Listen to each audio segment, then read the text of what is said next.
Hey everyone, welcome to my channel. If you're searching for an incredible novel, check out my Patreon page.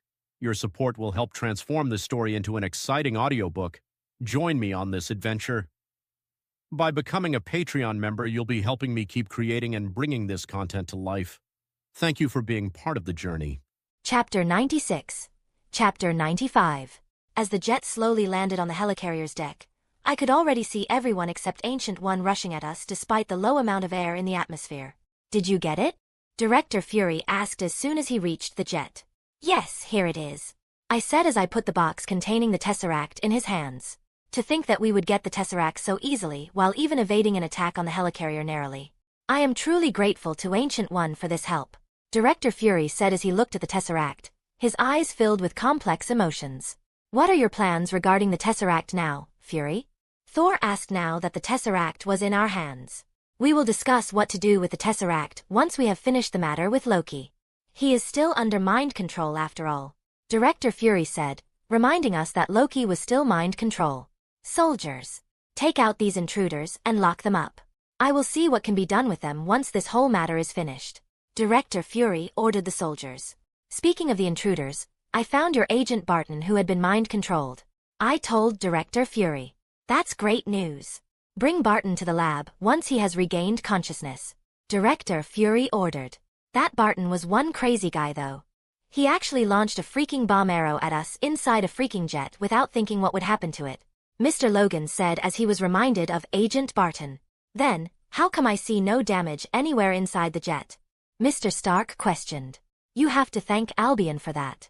He blocked the entire explosion by enclosing the bomb inside his fist, and he received not a single burn while doing so. Ms. Ororo answered with a smile, clearly proud of her student. How did you do it?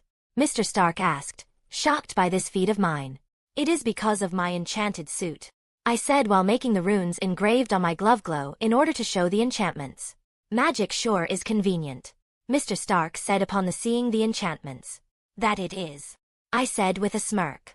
Ancient One, I must thank you for your help. The plan went off without any problem because of your portal. Although I am still skeptical about the sorcerers and the whole existence of magic, with this act of yours, I am sure that your motives are similar to us.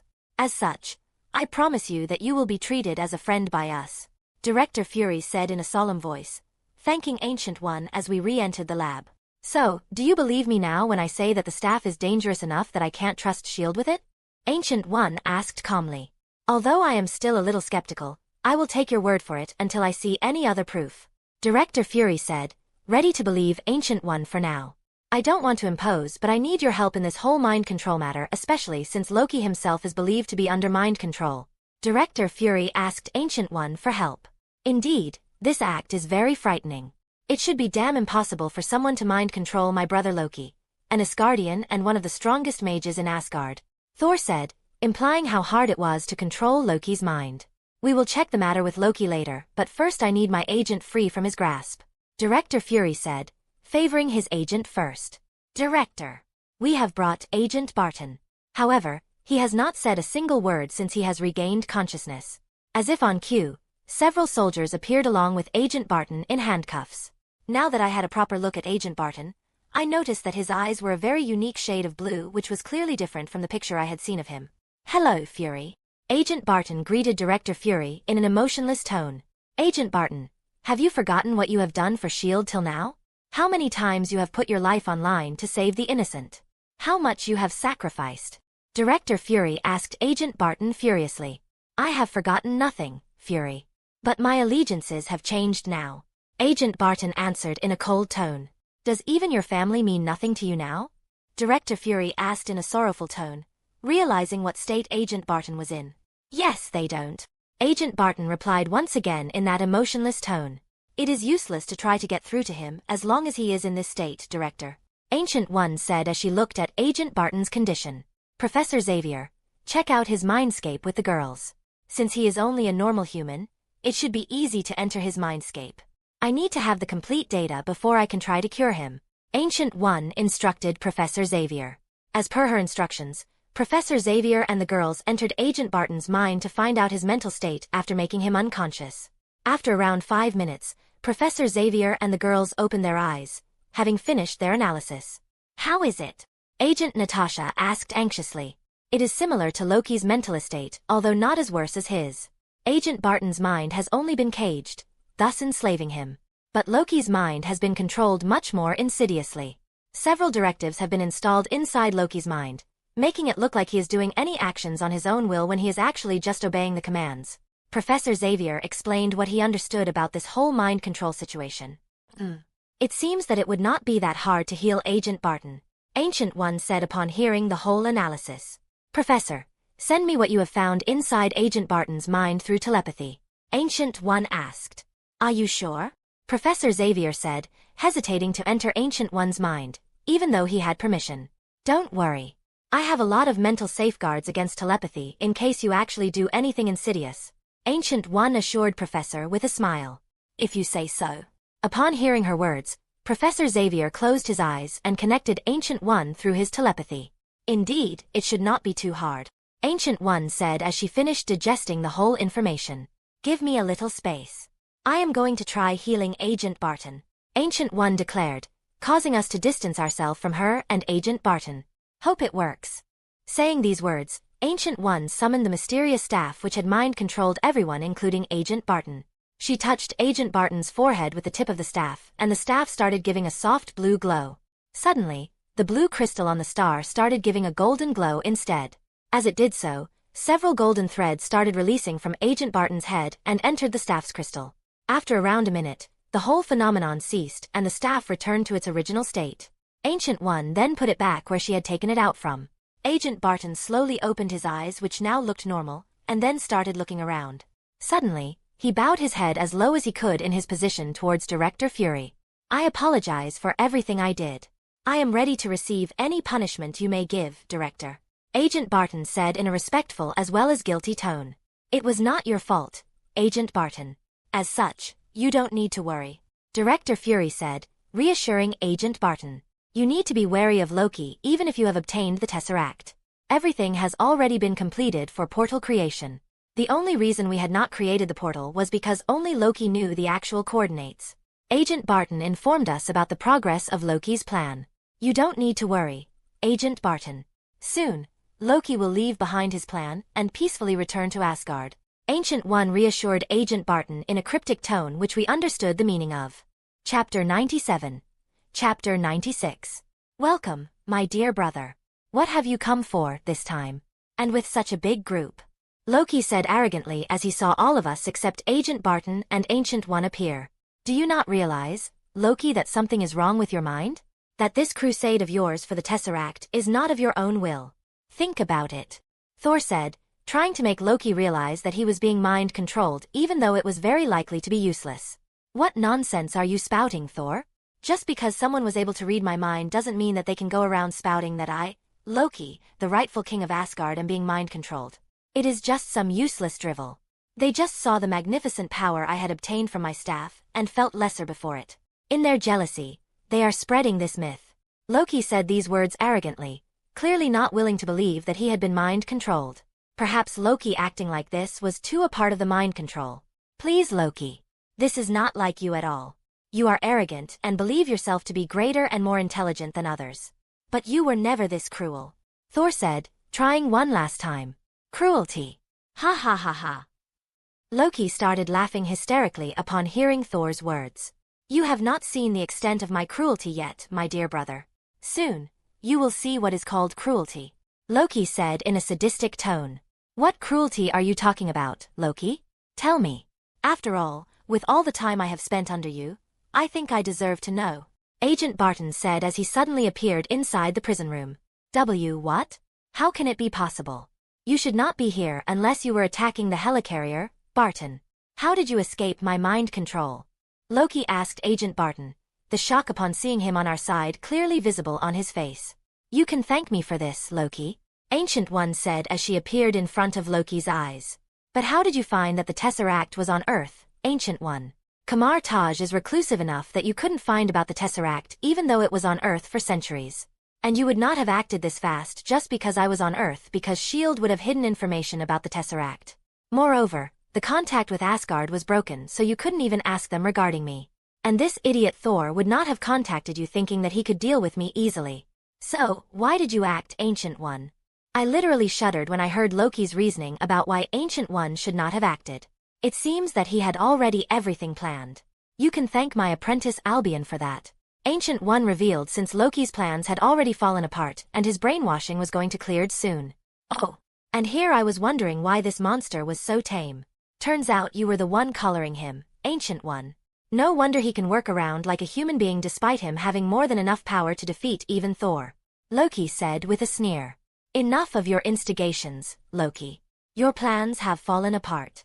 The Tesseract is already in our hands. There is nothing you can do now. Director Fury said, irritated by Loki's words. Indeed, my plans have failed. So what should I do now? They will not leave me alive if I do not give them the Tesseract. I must get the Tesseract at any costs. What should I do? Loki's speech suddenly turned hysterical as he clutched his head while the same words again and again. What is happening, Ancient One? Thor asked, worried about his brother's mental health. Due to his plans going awry, Loki's mind has gone out of sync with the instructions which were controlling his mind. Generally, it would lead to Loki freeing himself from the mind control, but unfortunately the mind control done on his mind is a little too elaborate for it to happen. Ancient One explained. Open the prison, Director. Ancient One then asked Director Fury. If you say so. Director Fury opened the prison's door without any resistance since Loki was harmless in his current state. As she entered the prison cell, Ancient One casted a spell on Loki, making him fall unconscious. Then, she summoned the staff, ready to use it on Loki. The staff's blue crystal once again took a golden glow as golden threads started releasing from Loki's head. Ah! Suddenly, Loki let out a huge scream. What is happening, Ancient One? Thor asked hurriedly. I was afraid this would happen. Loki's mind has been invaded too deeply by these golden threads. I would have to take him to Kamar Taj for the whole procedure, which would easily take a few hours. Ancient One explained what was needed for Loki to be freed from mind control. But you know what Loki has done. We simply can't let him go with you. Director Fury argued. I am not asking to take only Loki. Albion will also come with me for insurance. Besides, with the Tesseract in your hands, it should not be too much for me to borrow Loki for a few hours. Ancient One said. Can I come too? Thor asked. Of course you can. He is your brother after all. Ancient One said, easily agreeing. In fact, Professor Xavier and the girls should come too. With your help, the whole procedure would be much easier. Sure, why not? With me there, Director Fury would not have any problem in releasing Loki temporarily. Professor Xavier agreed with Ancient One's words. Then, let's depart now. Saying these words, Ancient One immediately opened a portal for Kamar Taj. Ah! It truly feels nostalgic to be in Kamar Taj, although I had wished that it would be in better circumstances. Thor commented as we stepped inside Kamar Taj. What happened, Ancient One? You suddenly created a portal and went away after saying that it was an important matter. Master Mordo questioned as soon as he appeared before us. I will explain it later, Master Mordo. You go and gather some sorcerers first. I need a mind-soothing formation ready in a few minutes. Ancient One instructed. Thor, can you guard Loki for some time? I need to have a few words with Albion. Ancient One asked Thor suddenly. You don't need to ask for such a small thing, Ancient One. Thor replied. Come, Albion. Ancient One gestured for me to follow her. You all ready yourself for the procedure. I will go see what Ancient One has to say. I said to Professor and the girls and then chased after Ancient One. Ancient One took me to a remote place and then created an extremely strong isolation barrier. Peter, what I am about to tell you something only the Sorcerer Supreme can learn. Ancient One said in a serious voice. Then, why are you telling it to me? I questioned. Because it is something related to you. Ancient One said. What happened just now, me interfering in the shield's matter and taking the staff, it was not supposed to happen. It was not fated. Ancient One said, confusing me since she had already interfered. What do you mean it was not fated? Chapter 98. Chapter 97. I couldn't understand what Ancient One meant when she said that her interference today was not supposed to happen. How about I tell you everything from the start? It will make it much easier for you to understand. Ancient One said, and I nodded my head in affirmation. You know about this artifact and what it represents, right? Ancient One questioned as she pointed at the eye-shaped locket on her neck. Yes, the Eye of Agamotto. The artifact which represents the Sorcerer Supreme, and only he or she has the authority to use this artifact. I answered. After all, the Eye of Agamotto was an artifact I had seen both on Ancient One and Spider Supreme. But you do not know what it can do. Let me show you its true power. Saying these words, Ancient One suddenly took out an apple and ate a part of it. A delicious apple. But that is not the reason I showed this apple to you. Now, see the might of the Eye of Agamotto.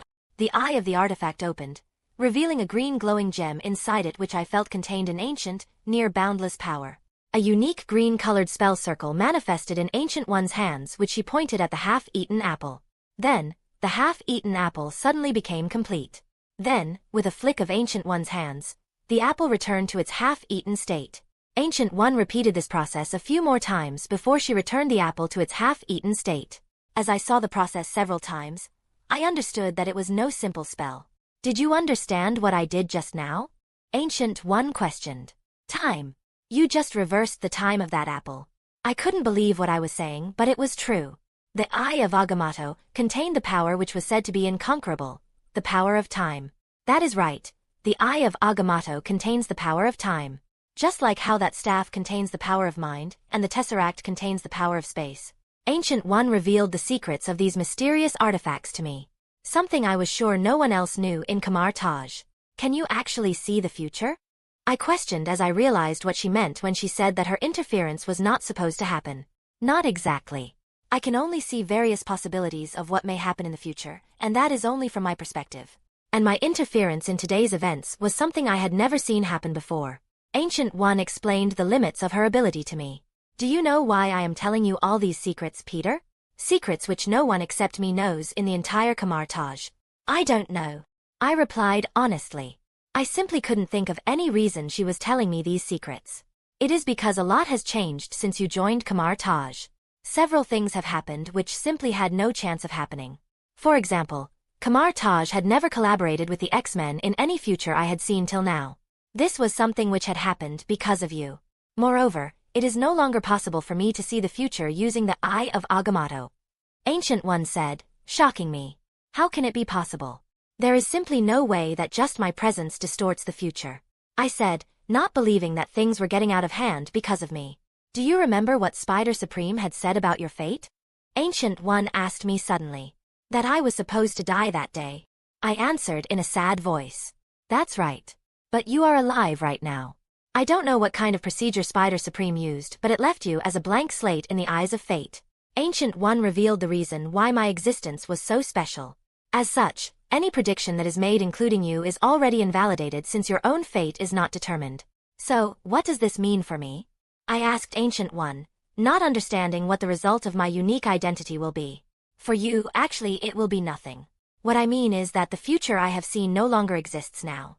As such, I want you to be careful regarding your actions as I do not know what will be the result of them. Ancient One said, asking me to be more careful from now on regarding my actions. I understand.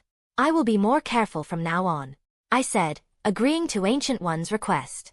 Now come. The formation should have been completed already. Logan's POV. Is it really alright for me to research on the Tesseract since Thor is going to take it back to Asgard soon? Dr. Banner asked as he scanned the Tesseract. That is why we need as much information from it as possible since it will come in handy in future. Director Fury replied. All of us were still in the lab where Director Fury had asked Dr. Banner to find as much as possible from the Tesseract while it was still in S.H.I.E.L.D.'s hands. Of course, you need to obtain data from the Tesseract so that you can create weapons using it. Stark said upon hearing Director Fury's words. Damn it, Stark. How many times do I have to tell you that the weapon program was only for the protection of Earth from people like Loki and Thor? The situation is getting more and more dangerous as time passes by. There are far too many monsters appearing on Earth for us to do nothing about it. Director Fury tried his best to convince everyone that he did nothing wrong, but it was clearly not working, at least for me. Does this weapon program exist to protect Earth from mutants too? I asked furiously. Please don't get angry, Wolverine. It was only created as a safeguard, Agent Natasha said in a bid to appease us. Besides, isn't it hypocritical of you to oppose this, Stark, when you yourself became this wealthy due to weapon production? Captain America, or should I say Steve as he had told me to call him, said to Stark. It was still rather unbelievable for me to learn that I had fought alongside him as a soldier. Where did this come from? Besides, I have already shut down my weapon production factories. Stark replied. You always think that everything is about you, Stark, right? What are you without that suit? Steve asked Stark, angry that he was still not willing to listen. A genius, billionaire, playboy and philanthropist. Stark replied wittily. And I know men who are worth more than 10 times of you even without that suit of armor. You are no hero. So, stop pretending to be one. Steve replied. Oh. So, that was the reason why Steve didn't like Stark. He thought that Stark was just acting like a hero and was not actually one. And you are just a lab experiment. The moment Stark said this, I knew that a fight was imminent. Ready your suit, Stark. It's about time we finish this, Steve said, challenging Stark. Guys, listen. We should not fight like this. We are a team. Agent Natasha said, trying to convince them not to fight. Warning. Warning. Suddenly, out of nowhere, alarms started ringing and red lights started blinking everywhere. What's happening? Director Fury called the control room to assess the reason for ringing the warning alarm without his permission. Director, a huge spaceship of obviously alien design has entered Earth's atmosphere and is directly heading towards the Helicarrier. I couldn't believe what was being reported from the other side. What the hell are you talking about? This was the expression everyone had at the news. Boom. Chapter 99. Chapter 98. Tony Stark's POV. As I finally managed to get my bearings, I could see that I was not in the lab but rather in some engine room. The explosion must have thrown me out. You all right, Stark? Captain's voice came from beside me as I realized that he was also here. I am all right. But what was that explosion? The last message on Fury's communicator said that there was some sort of alien spaceship. I said, remembering the report just before the explosion. Let's get out of here first. Time has come for you to don your armor, Captain said as he started moving out. Aye, Captain, I said as I started following him. As I finally entered a hallway with a window, I could see the culprit behind the explosion. It was obviously a spaceship, looking just like one from a science fiction movie. However, I could not see any movement from it at this moment. How did it even get here? Hadn't that Goldilocks, Thor said that Asgard had barricaded the space pathways leading to Earth? Stark. Fury's call suddenly came on the receiver on my right ear. What's the situation, Fury? I questioned. One of the engines have been shot. I need you to go and repair it immediately as we are not able to do it at this moment. Fury ordered me. What about that giant alien spaceship in the sky right beside us? What are your plans regarding it? I asked about the elephant in the room, or should I say the sky. Our fighter jets are getting ready to attack it. You don't need to worry about it for now. Focus on what I have asked of you. We will deal with the rest. Fury assured me that he will handle the spaceship and cut the call. Captain, you go to the damaged engine. Your help will be required. I will meet you there directly, I said to the captain. If you say so, Captain said and separated from me, moving towards the damaged engine. I, on the other hand, moved to where my beloved armor had been stored and donned it, ready to get to the work. But it seems that the Fate had other plans. Oh, I said as I saw several humanoid aliens covered in armor, emerging from the spaceship in what seemed to be some sort of hoverboard. What to do now, Fury? I asked Fury as I contacted him. Secure the area around the damaged engine and try to repair it as soon as possible. I will send Storm to fend off the aliens. Fury replied. Hope it will be enough, I said as I moved towards the damaged engine, hoping that we would be powerful enough to defend against this unknown force. Aurora Monroe's POV. Hiya! Logan shouted as he and I removed a large machine part, allowing Agent Natasha to remove her leg from under it. After the explosion, only I, Logan, Agent Natasha and Dr. Banner were left in the lab. However, one of the machines in the lab had unfortunately fallen on one of Agent Natasha's legs, rendering her immobile till now. You all right, Bruce? Agent Natasha asked Dr. Banner as soon as she stood up. He is angry, but I am managing somehow, Dr. Banner replied with his hands on his head. Calm down, Bruce. Control yourself, Agent Natasha said, trying to soothe Dr. Banner. Agent Natasha, what's the situation? Director Fury called and asked. I am still in the lab with Dr. Banner, Wolverine and Storm, Agent Natasha answered. How is Dr. Banner? Director Fury asked about Dr. Banner's condition and if he was still in control. He is managing himself somehow, Agent Natasha replied. Good. Stay in the lab with everyone and protect the Tesseract, Director Fury ordered and cut the call. Storm. As soon as Agent Natasha's call ended, Director Fury contacted me. What is it, Director? I asked. We are being attacked. Your presence is required to combat the attackers in the skies. Director Fury said, asking for my help in defending the Helicarrier. I am coming. This was not what I had in my mind when Director Fury had told me to engage in airborne combat, as I saw alien soldiers coming towards the Helicarrier on hoverboards.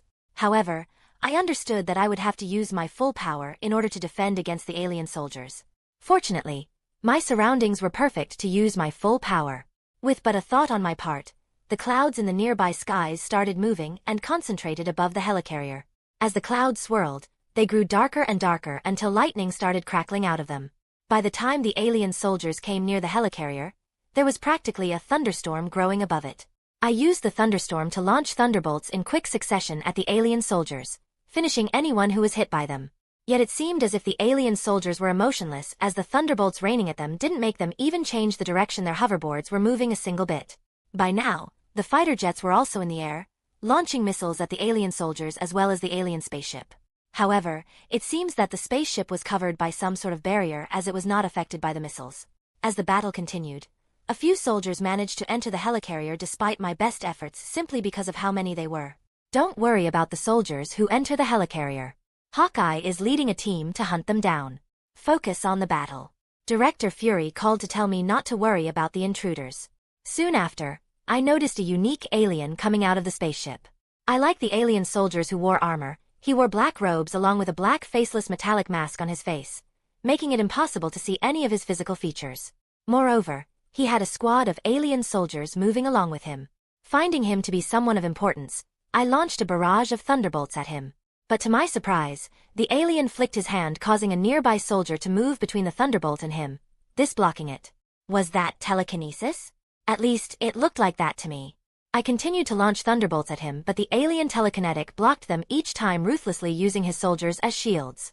This continued until he reached a particular part of the Helicarrier where the lab was. An alien telekinetic is moving towards the lab. I quickly messaged Director Fury through the receiver. I hoped that everyone could fend off that alien telekinetic until I could help them, because I could not move from this position unless I defeated every single one of these alien soldiers. Logan's POV. It's alright, Bruce. The situation is under control. Agent Natasha said as she continued to soothe Dr. Banner. Honestly, I was quite restless. What with me getting security work a while there was a big battle going outside. Moreover, I had to watch Agent Natasha get lovey-dovey with Dr. Banner. Unfortunately, I was required in case the doctor went green. Agent Natasha, an alien telekinetic is removing towards the lab. Be prepared. Director Fury said through the receiver, shocking all of us. Crack. As if on cue, cracks started appearing on the lab's wall as if they had been hammered with a great force. Smash. The wall finally broke and a black-masked alien entered the lab. Where is the staff? A robotic voice which came from the alien demanded. Chapter 100. Chapter 99. Logan's POV. Where is the staff and that idiot Loki? The black-robed alien demanded the location of Loki and his staff once again. That idiot Loki. We had given him our most valued possession just so that he could retrieve the Tesseract. But not only did he not get the Tesseract, even got captured and lost the staff. The black-robed alien continued speaking in a monologue as if he didn't care that we were here, listening to his plans. Now tell me everything you know about Loki and the staff, or get ready to face my wrath. As the black-robed alien threatened us with these words, the debris lying around him vibrated as if feeling the weight of his power. Damn it! I cursed as I saw the alien threatening us, since I could not do anything against him. If he had any other ability, I would have fought him fearlessly no matter how powerful he was, but with his telekinesis, I would not even be able to reach him, much less attack him. If Aurora had been here, I could have fought him with her help, but unfortunately she was outside, taking care of the invading aliens. And Peter, Professor and the girls were still at Kamar Taj. I could only see one way. I had to stall him, for however long possible, so that others could come to help us. Loki and that staff are not on this helicarrier. Where they are, I don't know. I replied, the answer being technically correct since I didn't know the exact location of Kamar Taj. Of course I know that. The only reason I had to come to this uncivilized planet was because we had suddenly lost all connection with the staff. The black-robed alien said, revealing the reason he had suddenly arrived on Earth. To think that the staff had a tracker which could be used several light years away. And it was important enough that they had come in just a few hours to collect it. We will continue our conversation. But let me first get what I have come for. Saying these words, The alien pointed his hand towards the box which held the Tesseract and sucked it towards himself. No, you don't. Agent Natasha suddenly fired at the alien with her gun upon seeing it try to steal the Tesseract. Damn it! I cursed as I saw Agent Natasha's sudden act. The gunfire would not do much against the alien, and instead make him hostile towards us if he was not already. As expected, the bullet stopped in midair with a simple movement of the alien's hand as the box arrived in its hands. I have to applaud your bravery, human woman. But unfortunately, you are powerless. With another movement of its hand, the alien suddenly sucked Agent Natasha towards himself. Don't you dare touch her. I unleashed my metal claws and rushed towards the alien, but a sudden force acted on me, causing me to fly and hit a wall. The alien suspended Agent Natasha in the air and spoke in its robotic voice. I have endured you idiots for far too long. Now, speak, human woman. Where is the staff and Loki? Otherwise, I shall rip you apart limb by limb. The alien threatened Agent Natasha and forced her to tell everything she knew. It was truly a tough moment. I didn't know what I should do. Release her. Suddenly, a rough voice came from behind me. I looked back to see that it was actually Dr. Banner who had said these words. His skin had taken a light green hue and it looked like he was ready to transform at any moment. Or what? The alien asked arrogantly. Or face the wrath of Hulk? Dr. Banner roared, his voice completely different from before. He ran towards alien, his body transforming rapidly. By the time he reached the alien, he had already transformed into the fearsome monster known as the Hulk. Ha! You may have some tricks, but they are useless. The alien said arrogantly as it pointed its hand towards the Hulk. Hulk shot a punch at the alien, but his fist suddenly paused in mid-air as if stopped by some force, likely a telekinetic barrier by that alien. Yet, it was only for a mere second as the fist soon continued after overwhelming the telekinetic barrier. The alien was clearly surprised by the series of events as it hastily threw away Agent Natasha and tried to fly away from Hulk's punch using its telekinesis but could not dodge it due to the close range. The punch hit the alien, causing it to crash into a nearby wall. But it seems that its attempt to escape had still helped the alien because aside from a few cracks on his mask, he seemed to be looking fine overall. You fine, Natasha? I asked Agent Natasha as I approached her to access her condition. I am fine, Agent Natasha assured me. Roar! Hulk roared and leapt towards the alien once again. He was once again stopped in his tracks and he bent down a little this time. The alien telekinetic was using his telekinesis at full power to stop Hulk. What kind of beast are you? The alien said, fully focused on oppressing Hulk. Hulk angry. Hulk said as he roared and suddenly he broke free from the alien's grasp and attacked him once again. The alien was prepared this time as he dodged Hulk's punches by flying beyond his reach. Instead of engaging the Hulk once again, the alien flew away, going through the hole from which he had entered with Hulk following right after. Stay here, Natasha, I said to Agent Natasha and chased after them. Why are you so persistent, you beast? The alien said furiously as he repeatedly dodged Hulk's punches while attempting to escape. Soon, I could see that they had reached the end of the metaphorical road, i.e., they had reached the end of the Helicarrier. Yet, the Hulk seemed to have no fear or even realization of where he was as he continued to rain punches towards the alien telekinetic. And soon, what I had feared happened. Upon reaching the hole, the alien dodged Hulk's punch by moving sideways and pushed Hulk outside the Helicarrier using its telekinesis. No matter how strong you are just a mere beast. The alien laughed at Hulk's simplicity as it saw him falling down. Hold right there. Just as the alien was about to leave the Helicarrier, a sudden thunderbolt hit it out of nowhere. I let out a sigh of relief as I saw Aurora appear with a literal storm above her. No matter how strong the alien's telekinesis was, there was no way he could block Aurora's thunderbolts. Indeed, since you have arrived on Earth, let us give you a proper welcome, Iron Man said as he too appeared on the scene. You think you can defeat me? The alien said furiously as he rose up. Smoke was releasing from his suit and his mask was much more cracked.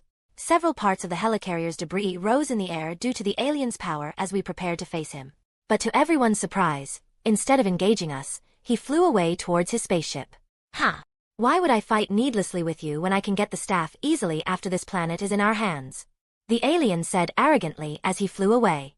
Aurora launched a literal shower of thunderbolts at him, and Iron Man shot his laser beams along with the missiles at the alien, yet he blocked every single attack with the debris. As soon as the alien entered the spaceship, it flew away, leaving behind the remaining alien soldiers who were still outside ruthlessly. I sighed sadly as I realized that we had lost the Tesseract once again. Chapter 101. Chapter 100. Peter Parker's POV. I couldn't believe the scene before my eyes as we arrived at the Helicarrier's deck. The Helicarrier, a marvel of human technology, was releasing smoke from several of its parts while several bodies, wearing armor-clearing not of human origin, were lying on the deck, being taken away by the staff. When we had obtained the information that an alien spaceship had entered Earth's airspace and was heading straight towards the Helicarrier, I had wanted to return here immediately. But unfortunately, we had been in midst of cleaning Loki's mind, and at a critical point at that. As such, it had not been possible for us to able to return swiftly. I had wanted to come by myself, but my mastery in portal arts was unfortunately not enough for me to create a portal to an airborne area like the Helicarrier, which was moving constantly. So, I had no choice but to have faith in everyone who was here to hold the fort until we returned. However, it was clear by looking at the scene before my eyes that they had not been successful. So, this is what these Chitauri are capable of. To think it was only a single spaceship. Professor Xavier said sorrowfully. This is indeed regretful. But the fight is not over yet. We have still not lost the battle completely. Ancient One said, reminding us that it was not the end. You all are finally here. Though I wish that you had come a little earlier. Perhaps we would have been able to save the Tesseract. Director Fury said as he arrived to meet us. They took away the Tesseract? Thor asked. Indeed. That was their target from the very start, along with Loki's staff. Perhaps Loki can tell us something about it, considering that he is the one who brought them here. Director Fury said, making everyone's eyes point towards Loki. Don't look at me like that. I know nothing about it. The only contact I had was with the Chitauri. The reason they had sent me here after fucking with my mind was because they didn't want to reveal themselves. Loki said with a shrug. It honestly irked me how nonchalant Loki always looked. Even after removing the mind control, the only thing that had changed about Loki was his motives. His personality was the same as always. Let's continue our conversation in the briefing room with the others. Director Fury said as he led the way. You! As soon as Mr. Logan saw us, he immediately lunged at Loki with his claws unleashed. Where are these aliens? Mr. Logan asked Loki with his claw at his throat. I promise that I know nothing. Whoever had controlled my mind has left not a single trace of their identity. Loki said in his usual tone, even with Mr. Logan's claw at his throat. Wolverine, he is telling the truth. Leave him be. Thor said, asking Mr. Logan to release Loki. Fine. Mr. Logan finally relented and sheathed his claws. A freaking alien telekinetic waltzed through this helicarrier with his alien army, and the one who has brought them here says that he knows nothing. Mr. Logan said furiously. Alien telekinetic? I asked. Yes, the leader of these Chitauri. Instead of attacking with his minions, it had directly headed towards the lab to retrieve the Tesseract. Director Fury said, showing us the picture of a black-robed alien wearing a faceless mask. After retrieving the Tesseract, it had even attempted to torture Agent Natasha for information regarding the staff. Fortunately, Dr. Banner had transformed into the Hulk and led its intentions. So, that was why Dr. Banner was not here. I had thought that he was in another room to calm his mind so that he didn't transform into Hulk. Where is he now? I asked. The alien telekinetic had tricked Hulk into jumping off the helicarrier. Fortunately, he should be fine with his enhanced body. We have currently no information about him, but we should get it soon enough. Director Fury assured that he would find Dr. Banner. The alien telekinetic's entire body is covered. We can't see any of its features. Professor Xavier pointed out. Indeed, the alien clearly didn't want anyone to know of its identity. We believe that one of the reasons why it retreated was because its mask had been heavily cracked. Director Fury said as he showed us a picture of the alien with its mask nearly destroyed. Thor, do you know of any alien telekinetic similar to him? Director Fury asked, even though he knew that Thor likely didn't know about him. Telekinetics are quite rare in the universe and are heavily sought after. Unfortunately, I have rarely paid any attention to them. If I could contact Asgard, I would have asked, but I don't know anyone myself. As expected, Thor knew nothing about the alien telekinetic. By the way, can you recognize anything from the spaceship? Director Fury asked. No. We don't exactly use spaceships in Asgard. Thor answered sheepishly. I know about this spaceship, but you won't be able to find its owner just from its model. It is the best stealth spaceship model on galactic market. Literally anyone with enough money can buy it. Loki revealed what kind of spaceship it was, but the information was useless to us. In the end, we know nothing despite such a severe attack. Captain said with a sigh. Now, don't be so sad, Captain. When I had thought about the Avengers program, I had wanted to create a team of superhumans, mutants, and more which could perform miracles. Now, see what you have achieved. What everyone has achieved. You have defended against a much superior foe and even made it retreat. So don't lose hope. Director Fury's words filled us with a new energy, encouraging us to continue forward and not lose hope. Indeed, there was no need to lose hope. After all, the attack had happened when both Thor and me were absent. If we were here, there was no way that alien telekinetic could have won. Thor, could this alien have already left Earth on its spaceship since your so-called blockade has proven to be useless? Director Fury asked Thor and Loki since they were more knowledgeable on the matters of space. No, this is not possible. The warriors of the 9 realms are proud people. By now, they should have learnt that a spaceship had slipped past the blockade. As such, the block should have been tightened so much that it would be literally impossible for them to escape at least a day, no matter how strong of a stealth module the spaceship has. Loki assured us that the spaceship should not have left Earth yet. Besides, the alien telekinetic would not leave the Earth without the staff since he is specifically searching for it. Although I remember nothing about my so-called master, it is clear that he is a very ruthless person. There is no way the alien telekinetic would go against its orders. The alien telekinetic's last words were that there was no need to fight when they could easily obtain the staff after conquering Earth. Mr. Stark said. Then, he suddenly had a look of realization on his face. Loki, what were your original plans for the Tesseract? Where did you plan to open the portal? Mr. Stark questioned Loki. It was at the Stark Tower. Loki answered. The Stark Tower. As he heard Loki's answer, Mr. Stark looked so furious that it looked like that he would punch Loki any time now. Ring. Ring. What is it? Director Fury asked as he picked up the receiver. Director, we have found the spaceship. It is near the Stark Tower at New York. Chapter 102. Chapter 101. They are truly audacious, thinking that they can conquer Earth so easily without any resistance. Director Fury said, upon hearing the news, furious that the Chitauri thought so lowly of Earth and humans that they could conquer it just by landing on Earth. Agent Maria, get me in contact with New York's mayor now. Tell him that I need to deploy armed forces in the city as soon as possible. Director Fury ordered through the receiver. Also, order every military base near New York to launch aircrafts towards the city. We can't wait for the approval of the mayor. It will be too late by then. Loki, you were the one who was in charge of creating the portal. How much time do we have? Director Fury asked urgently. I am extremely sorry to say that the portal will be activated long before you can send anyone to intercept the aliens. When I was under the mind control, I wanted to activate the portal as fast as possible so that no one had any time to react. As such, I had already sent the necessary equipment to the Stark Tower along with Dr. Eric Selvig. The portal would likely be activated in about half an hour. Loki answered grimly that there was no way for us to stop the portal from being activated. In the end, we could not stop an alien invasion despite our greatest efforts. Director Fury said in a grim tone. Call the New York Police Commissioner. Agent Maria. I need the whole area around the Stark Tower evacuated as soon as possible. Director Fury ordered through the receiver. His resolve not lessened in the least even though an alien invasion was imminent. Don't lose hope just yet, Director. Ancient One said, trying to encourage Director Fury. That's right. The aliens have not descended yet. There is so much we can still do. Director Fury said as he seemed to realize something. Ancient One, you say that the sorcerers of Kamar Taj are the protectors of Earth.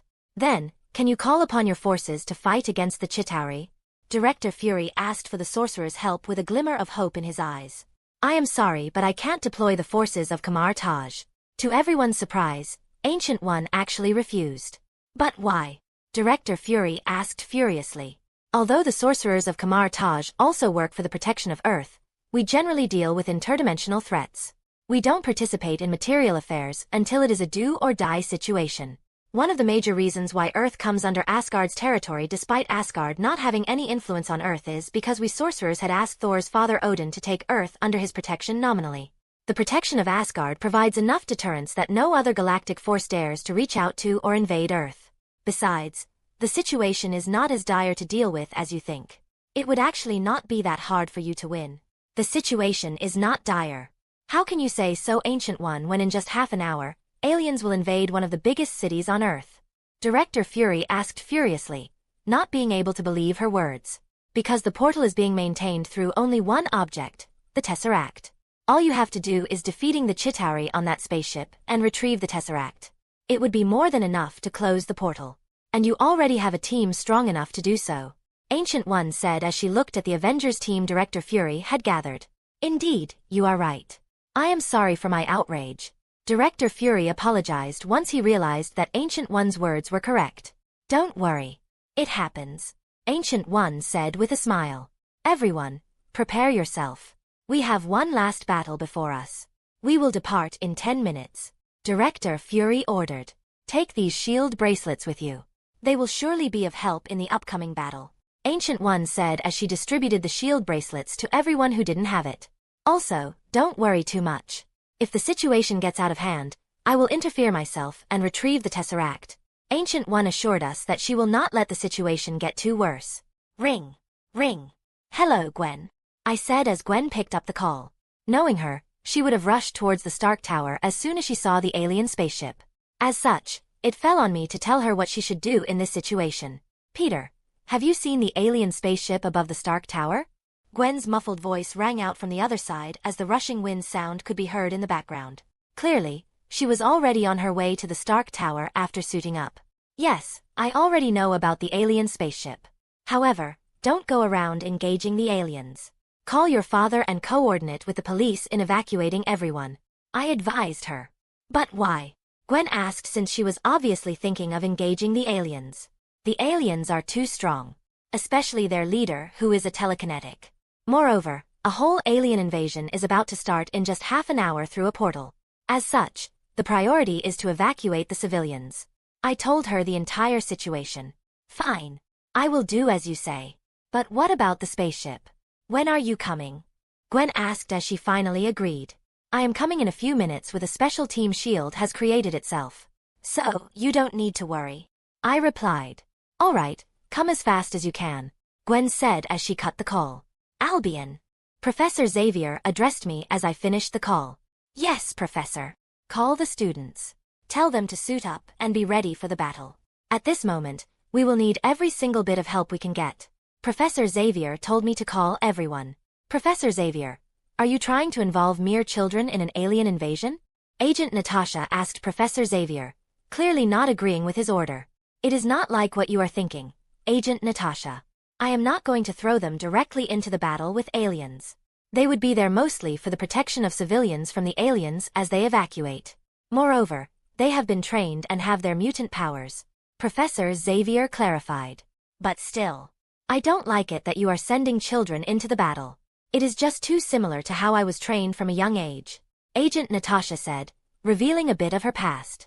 I am sorry for how you had to grow, Agent Natasha. But this situation is clearly different.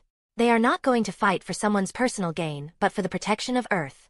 Professor Xavier said. You know what? Albion has a saying, with great power comes great responsibility. We mutants have obtained great powers. Now the time to pay for it has come. Chapter 103. Chapter 102. As I emerged from the portal along with the others near the Stark Tower, my eyes fell upon the spaceship which was the cause of this whole alien invasion. Since an invasion was imminent, it didn't matter even if magic was used rather openly. Science fiction and space had been a part of every child's dream, and it was especially so for mine since I had been quite a science nerd. Yet I had never thought that I would see a real alien spaceship, and in this manner. So, this is what a real spaceship looks like, huh? Emma said as she looked at the sleek black design of the spaceship. The girls had accompanied us, although Professor had to stay behind because of his condition. Look, Loki. What kind of disaster you have unleashed? Thor said to Loki since he was the one who had started this entire matter.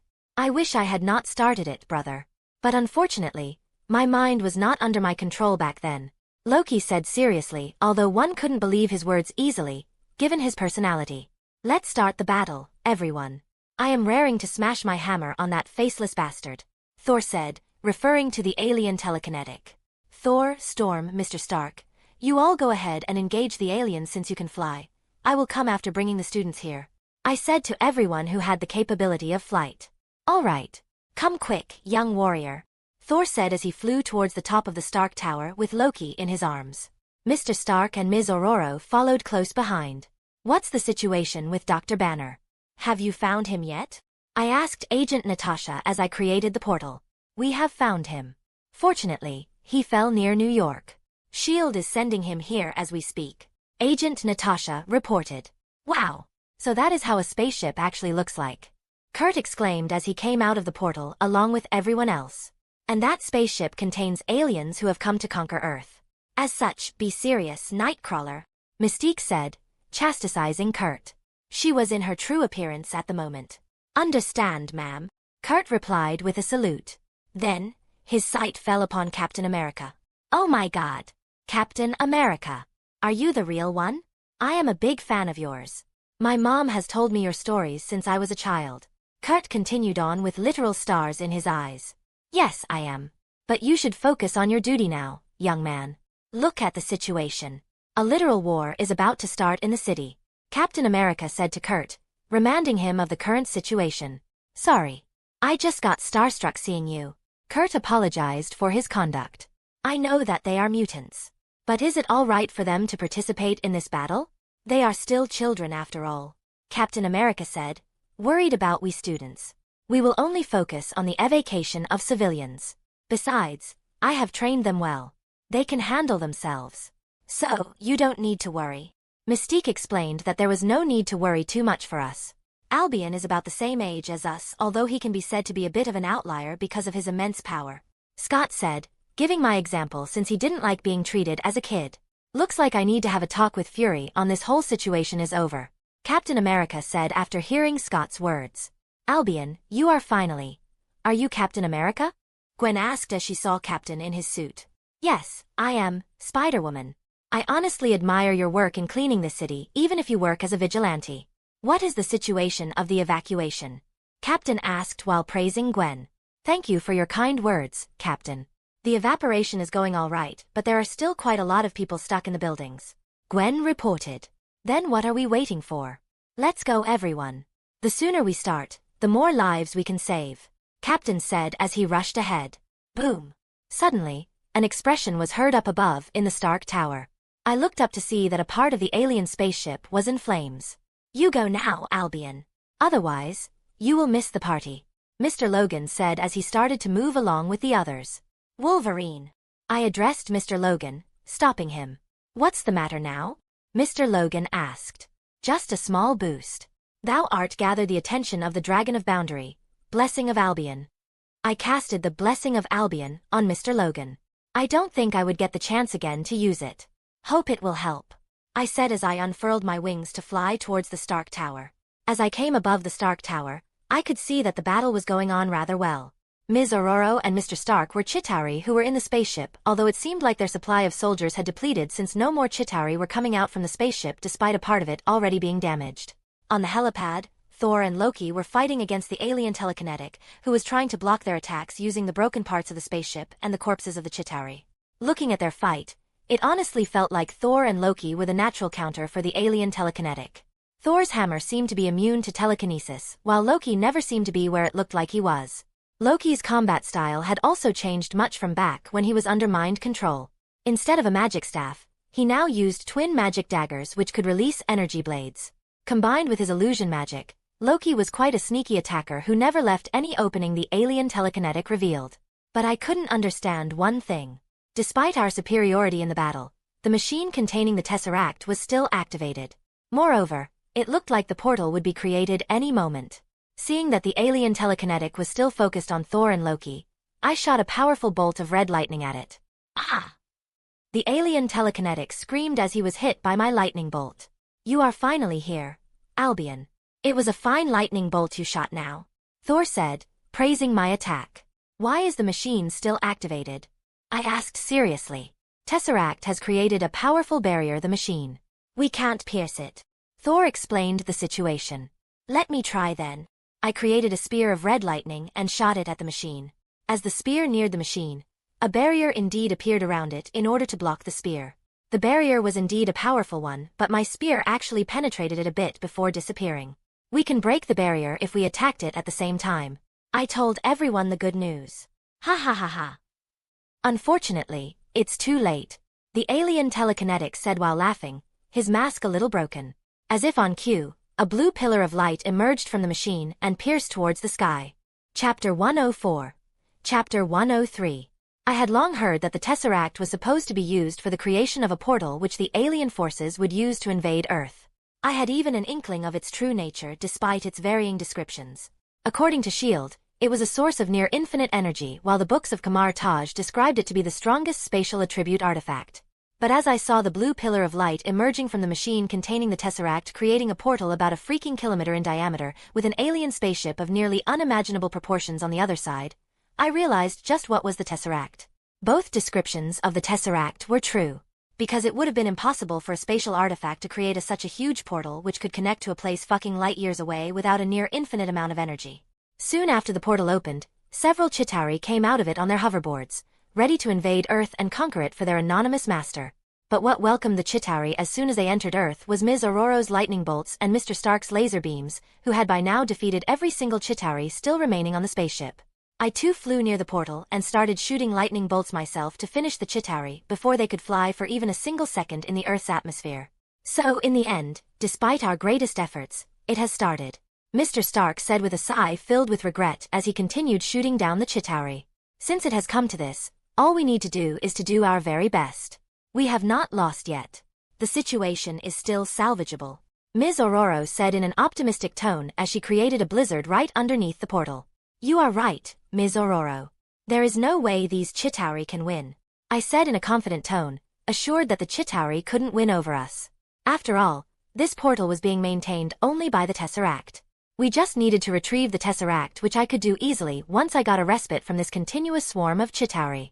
You bastard! What have you done? Thor said furiously as he threw his hammer at the alien telekinetic. I only did what should have been done to this pathetic little planet. Conquer it. The alien telekinetic said arrogantly as it easily dodged the hammer. I don't think so. Loki's voice suddenly sounded as he appeared behind the alien and launched 2 energy blades at it using his twin daggers. The alien tried to dodge the sneak attack but was still grazed by one of the energy blades, causing blue blood to drip from its wound. You fool. A mere puppet actually dares? It was because of your foolishness that I had to come to this uncivilized planet. The alien telekinetic cursed at Loki, calling him a mere puppet. Then watch this puppet sever you to pieces. Loki said furiously, a true emotion appearing on his face for the first time. We will take care of this bastard. You all focus on the Chitauri, Thor shouted to us. Thank you, I replied before I returned to focus on the literal swarm of Chitauri coming out of the portal. Despite the continuous firing from the 3 of us, the Chitauri were just too numerous. In the end, a few of them slipped past us whom we could not even attempt to catch because of a far more number of Chitauri coming out of the portal. Ha ha ha. Soon this city will fall to us, the alien telekinetic said with a laugh as he saw Chitauri finally entering the city. I don't think so, I replied with a smile. As soon as the Chitauri entered the city, a laser beam hit a few of them from the streets. Some of the Chitauri started colliding with each other out of nowhere. To dodge these sudden phenomena, some Chitauri flew downwards towards the streets, but an ice beam suddenly hit them, turning them into a block of ice. A blue figure in a black suit appeared on a skyscraper near where the majority of the Chitauri were. Then, a red glowing beast suddenly appeared next to the blue figure. It then turned into a streak of red lightning which moved between the Chitauri. When it returned next to the blue figure, all the Chitauri were already fried. So, what are your thoughts now? I said to the alien telekinetic. Honestly, if I was not busy shooting these damn Chitauri, I would have shown this arrogant alien its rightful place. Humph. It's nothing. You have not seen our true power yet, the alien telekinetic replied as it blocked another one of Loki's sneak attacks with a Chitauri corpse. As if to prove his words, a giant fish-shaped spaceship emerged from the portal. I created a red lightning spear so as to finish it in one strike when Mr. Stark suddenly spoke. Wait, Albion, can you finish this big fish a little far away? Please spare my Stark Tower. It is one of my dream projects, Mr. Stark said pleadingly. If you say so. I cancelled the red lightning spear and instead shot a normal bolt of red lightning at the giant fish spaceship. It's a bit of a mouthful. Let's call it a Leviathan for now. Boom. The red lightning bolt caused a small explosion as it hit the Leviathan's backside. The Leviathan, in response, moved towards me as if to take revenge. Taking advantage of its attention towards me, I flew downwards with the Leviathan right at my tail. Seeking a rather spacious area so as to not damage the buildings, I led the Leviathan to the nearby crossroads. Once I had the Leviathan in position, I created a spear of red lightning and threw it directly at its head. Boom! The red lightning spear pierced right through the Leviathan, causing it to explode in flames. It was obvious from the damage that there were no survivors. A little help here, Albion, Mr. Stark suddenly said through the receiver. I looked upward to see that Mr. Stark was descending downward with another Leviathan right at his heels. Gore. I was about to fly to help Mr. Stark when I saw a lone bike heading right towards us. On the bike was a person I was quite familiar with, Dr. Banner. Chapter 105. Chapter 104. Sorry, I am late, Dr. Banner said as he stepped off the bike. No, I would rather say that you are actually on time, Dr. Banner, I replied with a smile. But are you sure that you want to do this? I asked since I knew how much Dr. Banner hated his other self. Moreover, he had transformed into Hulk just a few hours ago. You don't have to worry, Albion. I am ready. I have always seen Hulk as a curse, but now I finally have a chance to use him for something good, Dr. Banner said in a resolute tone. Hey, enough of this useless banter. Focus on the battle. I am taking this big fish to you. Finish it off, Mr. Stark said through the receiver. Soon after his words finished, I could see Mr. Stark appearing in front of us with a Leviathan right on his tail. Dr. Banner, I believe that it is right time for you to get angry, I said to Dr. Banner. That's my secret, Albion. I am always angry, Dr. Banner said as he looked at the Leviathan. His body started bulking tremendously, tearing his clothes apart while also taking a green hue. In just a few seconds, Dr. Banner had transformed into the monster called Hulk. It seems like the Leviathan and the Chitauri on it had been frightened by Dr. Banner's transformation because they directly moved the Leviathan downwards, ready to crash into the Hulk, not paying any attention to Mr. Stark. However, Hulk seemed undeterred by the flying monstrosity moving towards him. He fearlessly punched the Leviathan with both of his hands. Crack. Hulk's strength was so much that the Leviathan's entire body got crushed by the impact while he looked no worse for wear. Saying an opportunity, Mr. Stark fired a missile in a gap within the crushed Leviathan, causing it to burn into flames. Roar. Hulk roared as if to show its victory over the Leviathan. I could see why S.H.I.E.L.D. feared Hulk so much even though I had learnt about him from the news already. Hulk was a monster not of fire or lightning but of pure sheer strength. A force of nature capable of destroying everything in its path. Compared to Hulk, even my tremendous strength felt short. However, I was so that I could defeat him with my full power. What's the situation, Ms. Ororo? I asked Ms. Ororo through the communicator since Mr. Stark had left his position to lure the Leviathan. The alien telekinetic has fled since he could not handle both Thor and Loki. So, they are now helping me manage the blockade. We are handling it here somehow, Ms. Ororo answered. All right. Keep attacking. We will come after sweeping through the nearby Chitauri, I said. Oh, Ms. Ororo suddenly muttered. I raised my head towards the Stark Tower and found what was the matter. 2 more Leviathans were coming out of the massive portal. When are the armed forces going to come? I asked Agent Natasha as I put her on call. It will take at least 20 minutes. We have to hold on till then, Agent Natasha answered.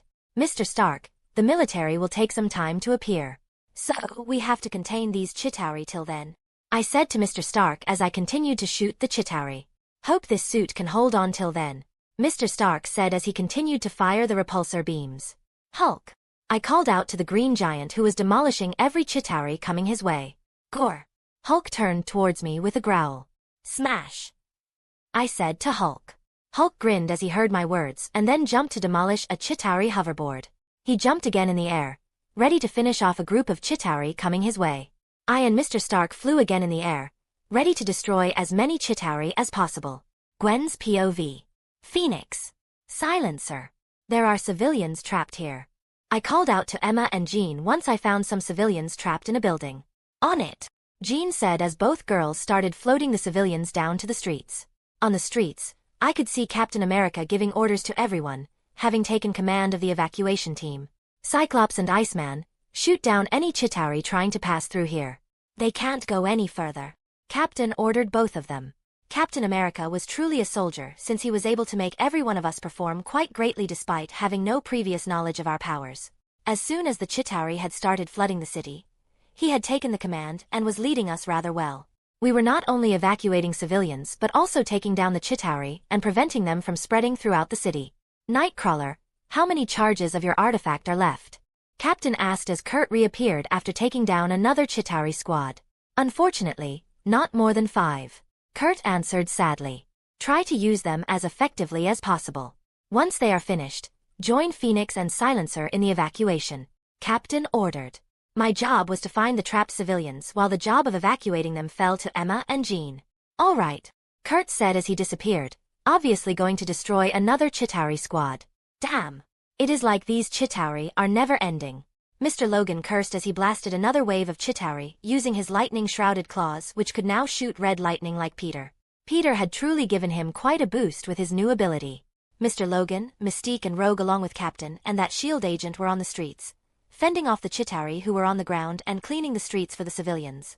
Seeing that everything was going all right for now, I swung away to search for more civilians. I had only swung for about a few 100 meters when I saw a broken wall on a building through which I could see 3 Chitauri threatening civilians. I immediately rushed in and gave a flying kick using my full strength to a Chitauri as I entered the building. Seeing my actions, the Chitauri moved their guns towards me and shot laser beams which I easily dodged using my spider sense. Crack. I was about to engage them when the wall at my left side broke and another Chitauri entered the building. Damn. What do I do now? Whoever side I engaged, the civilians would still be in danger. Boom. I didn't have to think how to deal with the situation as the other Chitauri was suddenly shot by someone. Not caring about who it was for now, I swept one Chitauri off balance using my feet and then punched the other one right at its neck, snapping it off. Gore. Snap. The Chitauri under my feet tried to struggle, but I snapped its neck with a kick of mine. Hey Spider. I was greeted by a familiar voice as I moved my eyes towards the other broken wall from which the other Chitauri had entered. I moved here upon finding that something big was going to happen after seeing the authorities' movements. Didn't think that I would find a fucking alien invasion? At least, these aliens have some good toys. Before my eyes was a person who I generally hated to see but was really happy to find. Black Cat was standing before me with a grin, wielding a Chitauri gun in her hands. Chapter 106. Chapter 105. Damn. These Chitauri are too persistent. We are shooting them down like flies, yet they still continue to come at us without a single thought. Mr. Stark cursed as both of us continued to shoot every single Chitauri in the Stark Tower's Victini, while going upwards to support Ms. Aurora, Thor and Loki. That's true. Maybe they have a hive mind or something similar which gives them absolute commands. I hypothesized while shooting down yet another Chitauri. It could be like what you say. But I am not going to dissect a Chitauri after this battle is over to check if it's true or not. Mr. Stark replied. Rumble. We were about to move towards the Stark Tower when the skies above us suddenly darkened and lightning started crackling out of them. The lightning in the dark clouds started striking one of the 2 Leviathans, causing it heavy damage. Looks like Ms. Aurora had finally decided to go all out. Suddenly, a massive thunderbolt emerged from the clouds and hit Thor's hammer, causing it to glow brightly with lightning. Hiya! Thor shot his hammer towards the other Leviathan with a battle cry which could be heard even from here. As the hammer shrouded in lightning hit the Leviathan, it easily pierced through it, causing it to burst into pieces from the lightning. Looks like they can handle it on there. Oops. Mr. Stark stopped his words as 3 more Leviathans descended from the portal. Me and my big mouth. Mr. Stark said with a sigh. 2 of the Leviathans were blocked by Ms. Aurora and Thor, but a third one continued on and descended down the Stark Tower towards us. Damn it, you bastards. Stay still. Right on the Leviathan's heels was Loki on a hoverboard, launching energy blades at the Chitauri on board the Leviathan. I think you need to train your magic a little more, God of Mischief. Mr. Stark said mockingly to Loki as he shot several missiles at the Leviathan. I will show you, Stark. The true power of Loki. Loki said furiously as he prepared a powerful magic spell because of Mr. Stark's mockery. Several clones of Loki appeared in mid-air around the Leviathan, each one equipped with twin magic daggers similar to Loki. Then, every single one of these clones shot energy blades simultaneously from the daggers, finishing every Chitauri on board and causing deep cuts in the Leviathan, thus exposing its inner parts. This spell proved why Loki was called the god of magic in the ancient times. It was no small feat to create such powerful corporal illusions. Roar. I was about to shoot a lightning bolt to finish the Leviathan when Hulk suddenly jumped atop it. At least give a warning before you attack, big guy. I had almost shot you there. Mr. Stark complained. Hulk, however, ignored Mr. Stark's complaint and struck where the Leviathan had a deep cut from Loki's attack with his tremendous strength. As a result, the Leviathan exploded in flames but the Hulk jumped away and continued to attack the Chitauri, simply unaffected by the explosion. He is quite a beast, this Hulk. I have seen giants before, but even they do not have such tremendous strength. Loki commented as he saw Hulk ripping apart the Chitauri. As I saw Captain America along with the others handling the situation smoothly on the ground and the Chitauri falling down like flies, I felt that we could actually manage this invasion. Once the military arrived and the Chitauri could be handled for a while, I was going to take every single heavy hitter and pierce that barrier to retrieve the Tesseract and shut down that fucking portal. Boom. Suddenly, a giant explosion happened near the portal where Thor and Ms. Aurora were blockading the Chitauri. I could see the two of them falling down in the air, and was about to rush to save them when they managed to stabilize themselves in the air. What happened? Are you all right? Mr. Stark asked as we reached them. This but a scratch. Thor answered proudly. Thankfully, I had the shield bracelet on standby so I was able to defend myself. Ms. Aurora said. Just what exactly happened? I asked. The Chitauri had exploded a bomb right at the entrance of the portal. Ms. Aurora answered. But why would they do so? I couldn't understand the logic behind it. Look at the portal, everyone. Mr. Stark shouted, drawing our attention to the portal. As our sight fell upon the portal, everything became clear. Because a literal flood of Chitauri were coming out of the portal. Literally hundreds of them were coming out every single second. They were just cleaning the way for the main army to enter. Loki said, realizing what the whole explosion was about. What can we even do now? Even if we stop the portal right now, the Chitauri present here would take us hours to defeat at the very least. Who knows how many people would die by the time we finished every single one of them? Mr. Stark said in a sorrowful tone. His words were true because even with all our might, the numbers were just too high for us to do anything instantly. Albion. Agent Natasha's call suddenly came on my receiver. Call Ancient One right now. Tell her to do something about this Chitauri army. The senators are calling for a nuclear strike to destroy the Chitauri. Agent Natasha said, pleading for me to call Ancient One so that she could stop this army. Have they gone mad? Tell them to stop that thought right now. I have a way to destroy this army. So, stop them for as long as possible. I said to Agent Natasha, assuring her that there was still a way for us to win. Indeed, only Ancient One can stop this army now. If she acts, this massive army would disappear into the mirror dimension and the portal would also be stopped. Thor said as he recalled Ancient One's might. No, it will not be Ancient One who will act. It will be me. I said as I took out a silver card gleaming with magic runes with the symbol of a dragon head on it. When I had received this card from Spider Supreme, I had said that there would never come a time when I have to use it. And now I had to use it just a month later. Ah! Suddenly, a loud scream came from the television showing the fighting ring live. What has happened? Xiaoling immediately used her phone and asked the staff the reason for the sudden scream. Several people in the crowd have suddenly grown aggressive and taken out guns. One of our staff has already been shot.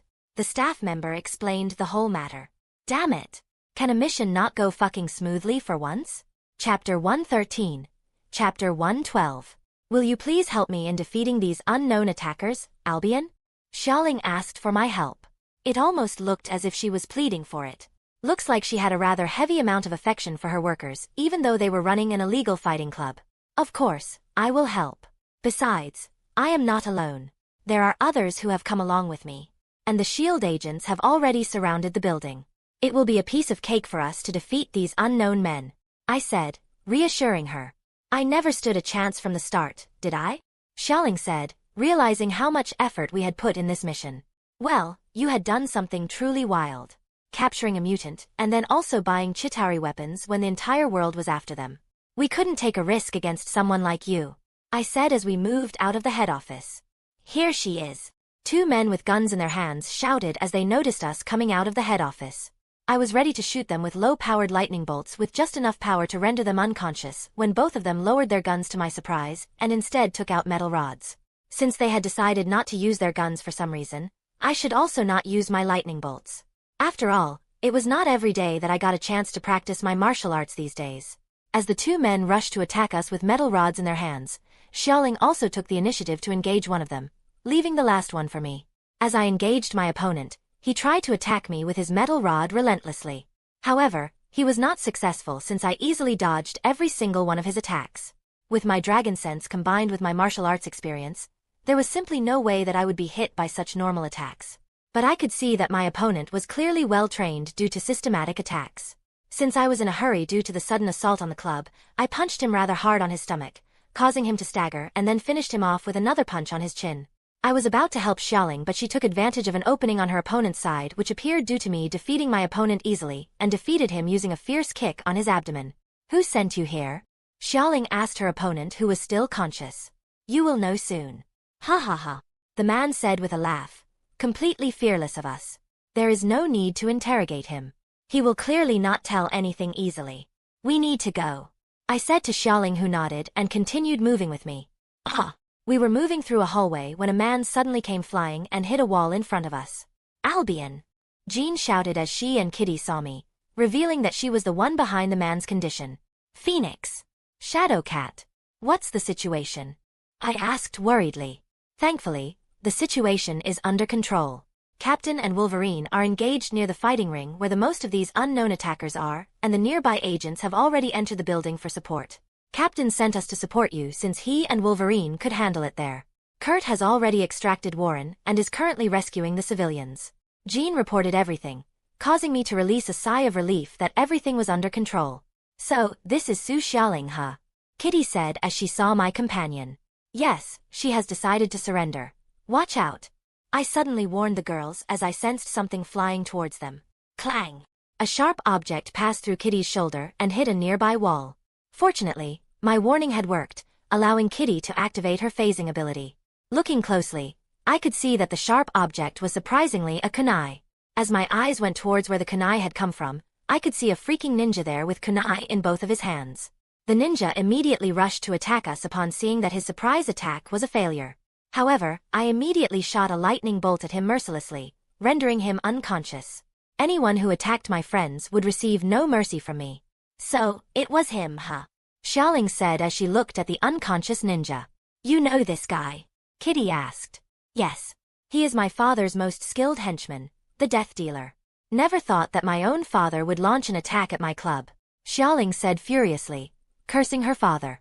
So, it was Wenwu who launched the attack. I said. How do you know about my father when even the government does not know who is the true leader of the Ten Rings? Xiaoling asked, surprised by the fact that I knew about Su Wenwu. I will tell you later once this whole matter is over. For now, we must leave this building, I said, causing Xiaoling to nod reluctantly. Room. We were about to continue when suddenly a helicopter appeared right before our eyes on the other side of the window. Crash. A figure suddenly leapt from the helicopter and landed in the hallway after breaking through the windows.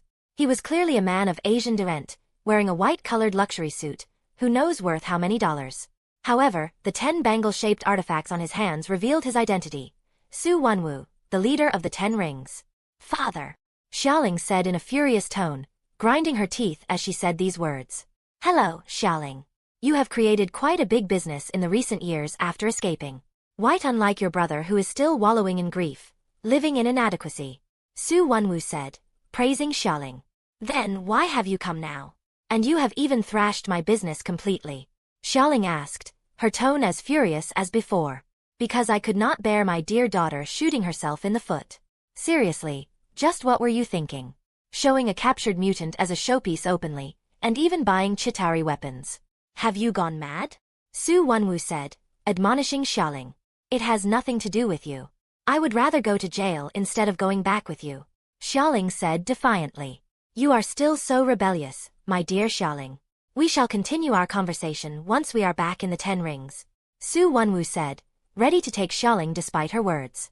We are not just decorations, you know. I said to Su Wenwu, who was ignoring us till now. But you are still mere children. Saying these words, Su Wenwu shot one of his rings directly at me. That was his biggest mistake. Even when facing Su Wenwu with all of his 10 rings, he would still not have been my match. But he carelessly shot a ring at me, probably to have a feel of my power when I knew the biggest weakness of the 10 rings. I directly caught the ring using my right hand, easily enduring the massive force in the ring with my unique physique. Then, I injected my red lightning in the ring, feeding it my magical energy. Just as I had heard about the 10 rings from Master Ing Nan, it easily absorbed my red lightning, causing it to glow red. Moreover, a mental connection even formed between us near instantly. Now that I had one of the 10 rings under my control, I had an inkling of how the 10 rings worked. They always choose the strongest master, easily accepting a stronger magical energy and leaving their current master when such a situation occurred. Truly a unique artifact. How did you do it? Su Wenwu asked furiously, realizing what I had just done. How about you find it yourself? With these words, I shot the ring back at him, which now sparkled with my iconic red lightning. As if scared by what I had done just now, Su Wenwu shot all of the remaining 9 rings at the ring coming towards him. To my surprise, The one ring coated in my red lightning easily overwhelmed the other 9 rings and even repelled Wenwu a few steps back. Chapter 107. Chapter 106. Spider Supreme had configured this card such that it would momentarily fill my Saint Graph to 100% energy, allowing it to manifest its true potential. The full-powered Saint Graph would transform me into the true form of the Saint Graph, a dragon. Even if this dragon form would just be a shadow of Albion's true power, it would be more than enough to erase this swarm of Chitauri out of existence in the few minutes I would have in that form. Yet, I still hesitated to use this card even at this moment. I still had nightmares about the time I struggled with my wild instincts, even though those times were far behind now. As such, I feared the side effects I could gain upon transforming into a dragon. I was still afraid that I would not be able to control my dragon form.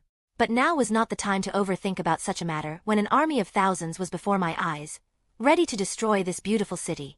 Since Spider Supreme had not warned me about any repercussions regarding this card, I had to take the risk.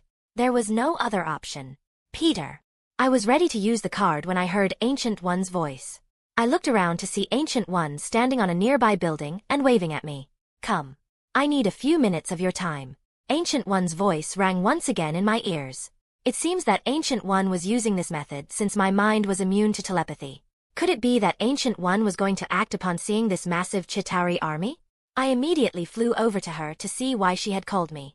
Ancient One, have you finally decided to act? I asked as I landed in front of her. Wait a moment. Ancient One stopped me from speaking for some reason and started casting a spell.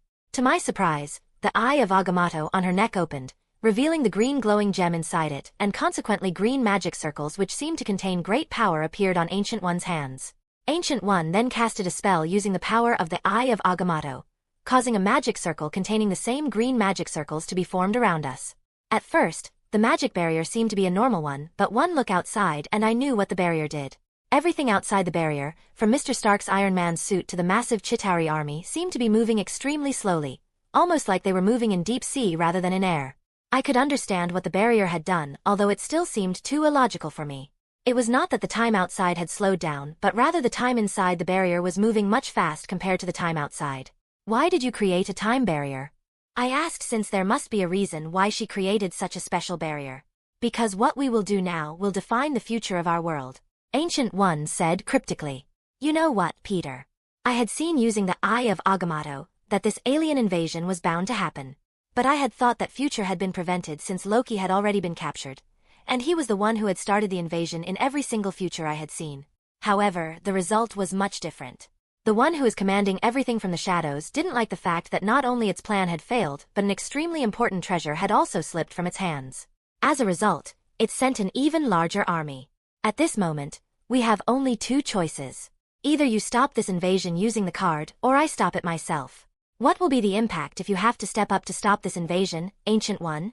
I asked, worried about the consequences. Although there will likely be no reaction from the galactic side, our enemies from other dimensions will more than likely see the Sorcerer Supreme interfering in an alien invasion as a sign of weakness. They would believe that I am the only one strong enough on Earth. As such, there will be high chances of a dimensional war in the future. Ancient One implied what could be the result if she interfered. Then, there is no other choice. I have to use the card, I said as I gripped the card tightly in my hand. Are you sure? If you use this card, the eyes of the entire world will be on you. Even if the government can help you suppress the news, the red lightning will be more than enough for anyone to match the clues. The whole world will see you as a dragon. Will you be able to bear such pressure?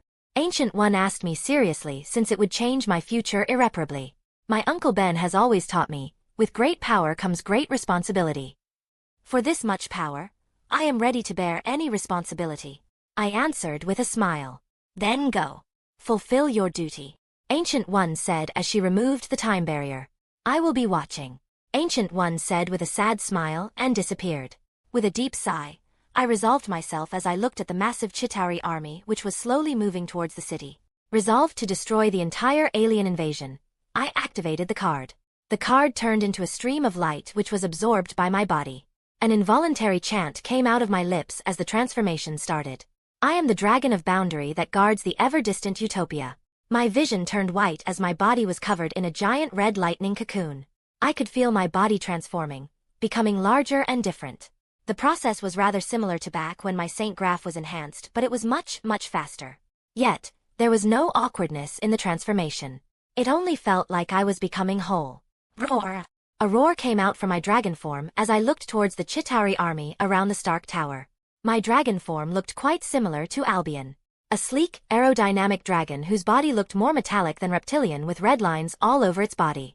However, since this form was just a shadow of Albion, it was only about 4 meters long.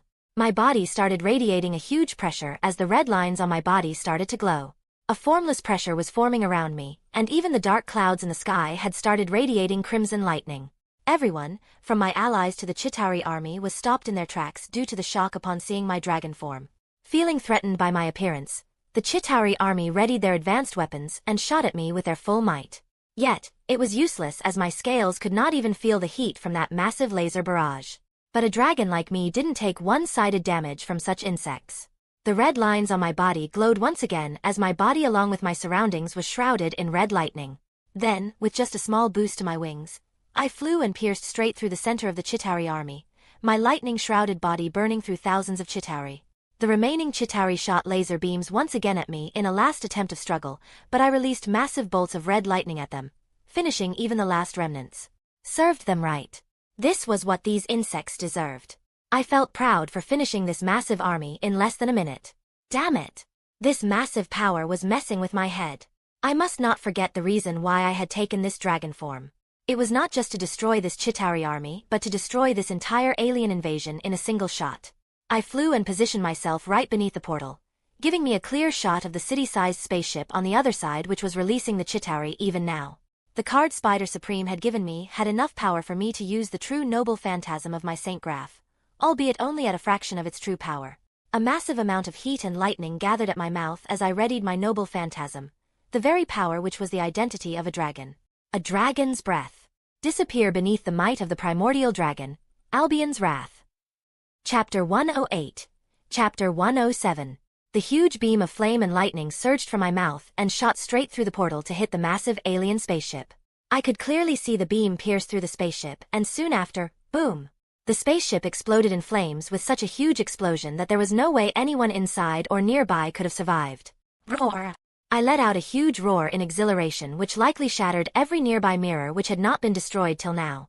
Honestly, I just wanted to have a good flight in the remaining time I had in this form, but as I looked at the Tesseract still maintaining the portal, I knew that some work was still left. I closed my eyes and tried to restrain the huge amount of magical energy coursing through my dragon form so that I could return to my human form. Obviously, my instincts protested heavily against it. According to my Saint Graph, the dragon form was my true form. In the end, I won over my instincts, which was rather easy because I would have already returned to my human form due to the lack of energy in a few minutes anyways. A red lightning cocoon enveloped my dragon form and I slowly started shrinking along with it. When the cocoon dissipated, I was in my human, or rather my draconic form, since quite some amount of energy from the card was still left due to the transformation ending prematurely. Since I had removed my suit before the transformation, my true appearance could be easily seen at present. Fortunately, I was at the top of the Stark Tower with no one nearby. Otherwise, if it went public that I was the one who transformed into the dragon, my future hero career as Albion would have been quite difficult. There would still be several speculations, but I could bullshit my way out of them by saying things like I was the dragon's envoy or something. My eyes went towards the object which had started everything, the Tesseract which was maintaining the portal even now. Thankfully, with the remaining power from the card still with me, I could use it to easily break through the barrier. You bastard! Just as I was about to reach the machine containing the Tesseract, the leader of the Chitauri invasion, that faceless alien telekinetic, appeared before me on a hoverboard. You destroyed everything. We could have conquered this entire planet if only you had not been here. The alien telekinetic cursed me in its robotic voice. Ha! In your dreams. That massive army was nothing. We would have destroyed it in just a few hours. And our military has not even arrived yet. You have not even seen our true power, and you dare to say that you can conquer Earth. What utter nonsense! I said to the alien telekinetic with a sneer. You will pay for this. The alien telekinetic said furiously as several Chitauri corpses and other debris rose in the air at its command. Oh really? Let's see if you can survive this time, I said with confidence as red lightning appeared in my hands. With the remaining power from the card still within me, this arrogant alien would probably not be able to survive even a single bolt of mine. I was about to shoot the strongest lightning bolt I could create when the alien telekinetics suddenly started flying towards the portal at full speed while creating a blockade with the courses and debris to defend against my attacks. I will show you my true might the next time we meet. The alien telekinetic shouted at me as it neared the portal. It clearly didn't want to remain on Earth to get captured and reveal its affiliation. Not on my watch. I shot a lightning bolt as fast as I could at the alien telekinetic in a bid to stop it. The red lightning bolt pierced straight through the blockade without any decrease in power, and directly hit the alien telekinetic despite it creating a barrier at the last moment. As the lightning bolt hit the alien telekinetic, a small explosion occurred because of the destruction of the hoverboard it was on. Meanwhile, I unfurled my wings and chased after the alien telekinetic so as to catch it. But as I passed through the smoke, I could see that the alien telekinetic had already reached the portal. Its suit and its faceless mask was heavily damaged, and blue blood was seeping from several parts of its body. But despite having suffered such injuries from my lightning bolt, it had continued on with sheer tenacity and reached the portal. It looked at me one last time and then entered the portal. I released a deep sigh as I realized that the alien telekinetic had escaped while I had not managed to obtain even a slightest information about it. But there was nothing I could do about it now. I returned to the machine, ready to finally turn it off.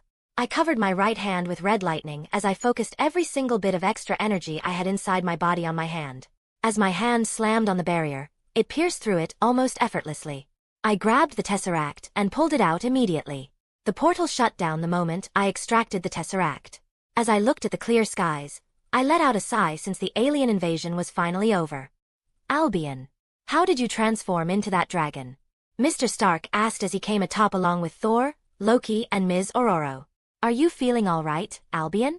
Ms. Ororo asked, concerned about my situation since she knew how wild my powers used to be. I am all right, Ms. Ororo. Just a little bit tired since that power was too overwhelming. As your question, Mr. Stark, it was just a one-time temporary power-up which someone had given to me as a gift.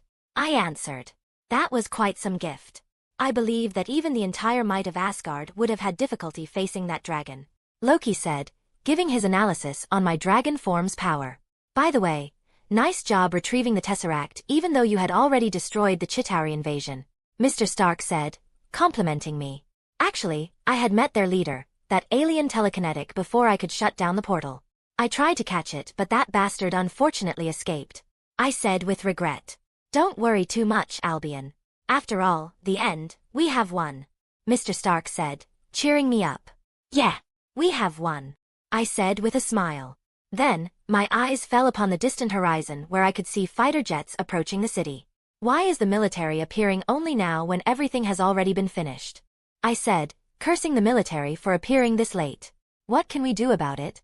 Mr. Stark said with a shrug. I am rather thankful that it was you who destroyed this machine, Albion. If it was these fighter jets, who knows if the Stark Tower would still be standing after taking their missiles. By the way, I am hungry after this huge fight. I know a shawarma joint nearby. Anyone up for some shawarma? Mr. Stark offered. Sure. We could use a little rest after this huge battle, I said, accepting his offer. Chapter 109. Chapter 108. So, how is the shawarma? Mr. Stark asked as I took a bite. It is rather good, I replied. I had honestly expected for there to be no one in the shawarma joint, but surprisingly, the staff had hidden themselves in the basement. We called them out after assuring them that the invasion was over, but they were rather afraid of us since they had seen aliens attacking the city just a few minutes ago. And Thor and Loki didn't inspire any confidence with their outfit either. However, one look at the social media and they were ready to serve us for free upon seeing the pictures of us fighting against the aliens and saving the city. Although I didn't know there was an idiot in this world who had enough time to click pictures of us instead of trying to save himself from the Chitauri. It is indeed a unique dish, clearly something I have never tasted before. But it is not worthy of a victory feast. Thor said loudly. Be quiet, you fool. Does it look like a victory feast can be prepared this early after all the destruction the city has faced? Loki said, admonishing Thor. But I still wanted one. Thor replied meekly. Hello, Captain. Has the cleaning up done over there? Mr. Stark asked through the receiver. All the Chitauri had surprising shut down as soon as the giant alien spaceship in the space on the other side of the portal had been shot down by my noble phantasm.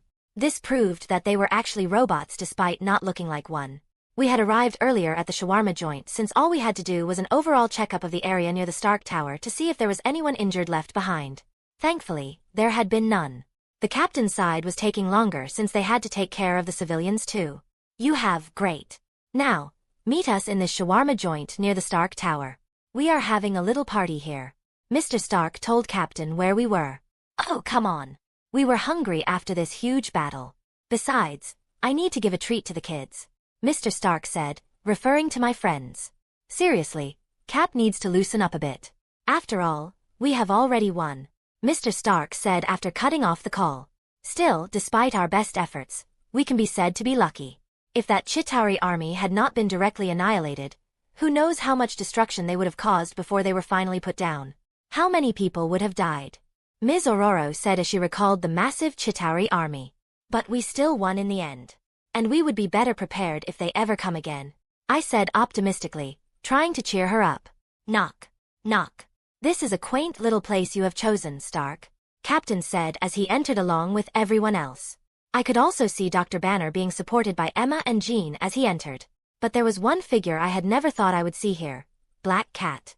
Come on, Spidey. Can't I get just one little gun? Black Cat said, nagging Gwen as she waved around a Chitauri gun in her hand. What is she doing here? I asked Gwen. When I saw the sudden movement of the police, I thought that something big was going to happen. So, I came over out of curiosity and found myself in the invasion. In the end, my poor heart couldn't see the civilians getting hurt, so I decided to help out. Black Cat replied. Who is she, Peter? Mr. Stark asked curiously. A rather talented thief who sometimes exposes other people's thievery. I answered. Can you please let me have this gun, Red Lightning? Pretty please. Black Cat said, literally begging for the gun. Unfortunately, we can't let the gun remain in your hands, Black Cat. If you really want it, ask the shield. I answered coldly.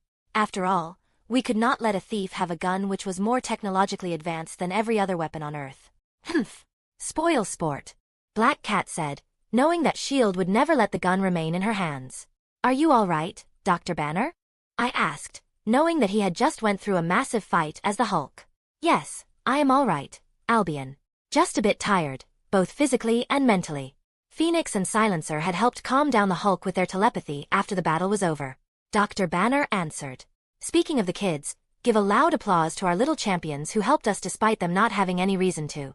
Mr. Stark said, clapping for the students, causing everyone else to also clap. I could see that they were blushing from the applause as they took their seats. Emma even put her seat next to me as she sat down. It was quite a hectic battle. But I am glad that we were able to save so many people. Emma said as she leaned against me. Oh, is that young love I see? Mr. Stark commented upon seeing us like this. It would be if this idiot only agreed. Emma said as she lightly punched at my side. You should chase it while you are still young, Albion. You don't know what will happen in the future. Captain America advised. Given his past, it was clear that he had an unfulfilled love. Now, enjoy the shawarma, kids. Mr. Stark said as the staff laid down the servings for everyone. Could you give us some private space? Captain asked the staff who understood the situation and left the room. I also casted a sound isolation barrier once they left so that there was no chance of eavesdropping. Were you that dragon, Albion? Captain asked seriously. Yes, I was. However, it was only a one-time power and I can't do it again. I answered honestly. Then, I must thank you for saving New York and its citizens. Captain thanked me, even giving me a salute. Please stop it, Captain.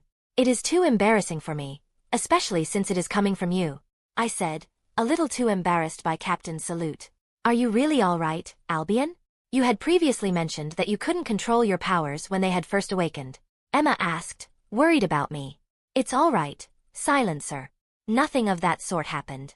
You don't need to worry. I replied, reassuring Emma. However, it will be quite difficult for you in the future, Albion. Your red lightning is just too iconic. Everyone will link the dragon to you, especially since you are also participating in the battle.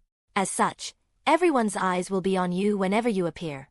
Mr. Stark said, realizing what laid for me in the future. I will ask Director Fury to spread the rumors that I am just the envoy of this great dragon which protects Earth. Although I believe only the public will believe this bullshit. I replied, explaining my plan. Mr. Stark was about to say something when suddenly a portal opened before our eyes and out of it came Ancient One, Professor Xavier and Director Fury. Great job, everyone. Director Fury said as soon as he stepped out of the portal. I thank all of you for saving our planet. Especially you, Albion. I have heard about your circumstances from Ancient One, but still I must thank you for using such a risky power without any fear for the protection of Earth. Director Fury said, thanking me. I was just doing my job, I replied, a little embarrassed from all the praise. I must also thank the young mutants. You didn't have to step up to protect the civilians, especially since some of you have likely been persecuted for being mutants. But you still protected the civilians from the Chitauri, and for that I am extremely grateful. Director Fury said, thanking the students. It was our duty, Scott replied, his voice filled with a sense of duty. As your teacher, I must say that all of you went above everything I have taught you. As such, I am truly happy to have such brilliant students, Professor Xavier said, praising all of us. Spider-Woman, a superhuman vigilante, and Black Cat, a thief which steals half the time and exposes the other thieves in the remaining half. You could have easily ran away from the alien invasion, especially you, Black Cat. But you still stepped up to save the city when it needed help. I will see if I can provide you some legal remedies, Director Fury said to Gwen and Black Cat. Thank you, Director. Gwen and Black Cat thanked Director Fury. Director, take this. The root of this entire disaster, Mr. Stark said, giving the box containing the Tesseract to Director Fury. Thor, once you are ready to leave the Earth, I will hand over the Tesseract to you, Director Fury said, surprising all of us. You are willing to give it so easily? Thor asked. It is clear from today's invasion that we are not ready to protect and use the Tesseract. As such, it would be better to hand it over to Asgard. Director Fury explained the reason. Stark. Director Fury suddenly addressed Mr. Stark. What is it? Mr. Stark asked. Do you still have any weapon factories? Director Fury asked. Most of them have already been converted to other factories, but there are still 1 or 2 remaining. May I ask why? Mr. Stark questioned. I need you to secure every Chitauri weapon and tech shield confined inside the weapon factories so that they can be hidden. Moreover, I need you to research how their tech works. This alien invasion proves that we need to be better and more advanced in case something like this happens again. So, we need to assimilate the Chitauri tech as soon as possible. Fine. Just when I had a left weapon industry, I have alien weapons put before me and asked to research on them, Mr. Stark said with a sigh as he agreed. It is very likely that we would not be able to retrieve every single Chitauri tech. Who knows where they will go? I need everyone to be prepared. This alien invasion will spark a new age in the human history. If we are not ready, it may not be the end of a war but the start of one, Director Fury said, warning us of the uncertain future since it would be up to us to protect it. Chapter 110, Chapter 109. A few weeks later. Peter, check if the prototype's parts have been properly fitted or not for the last time, Mr. Stark said as he did the final preparations for the prototype's initial examination. The systems are green. Everything seems all right, Mr. Stark, I answered after thoroughly checking the prototype. Excellent. I am activating it, Mr. Stark said as he activated the prototype, which was actually just a large disc-shaped machine. Vroom. With a small sound, the small propellers on the bottom side of the disc activated and the disc started to float. Great. Let's see how well it can move, Mr. Stark said before using the prototype's remote to move the disc around. The disc was able to move in all directions easily, although it had difficulty doing complex maneuvers because of its shape. We did it, Peter, Mr. Stark said with a smile as he saw the prototype working perfectly. In his excitement, he moved his hand towards me for a hand clap. Hesitantly, I also moved my hand towards him for the clap. Clap. We finally managed to crack down the hoverboard's functions and how it floats, Mr. Stark said excitedly since we had managed to copy one of the main tech of the Chitauri. It had been a few weeks since the alien invasion, and the situation could now be said to have calmed down. The Avengers received a lot of fame as was expected since we had saved Earth from a freaking alien invasion. The media tried to find as much as they could about us but found next to nothing except what was already known about Mr. Stark. Everyone in the Avengers had separated for now, but we had no idea when the Shield would call us again. Mr. Stark and I were currently at the weapon factory where the Chitauri tech had been stored, and were researching on how Chitauri technology actually worked. Given my enhanced intelligence and the fact that he liked me enough to work with me, Mr. Stark had decided to make me his assistant for this research. After weeks of research, we had finally managed to crack the hoverboard technology, and even tested the prototype now to confirm it. So, are you going to use this technology to enhance your Iron Man suit, Mr. Stark? I asked curiously. Of course, Peter.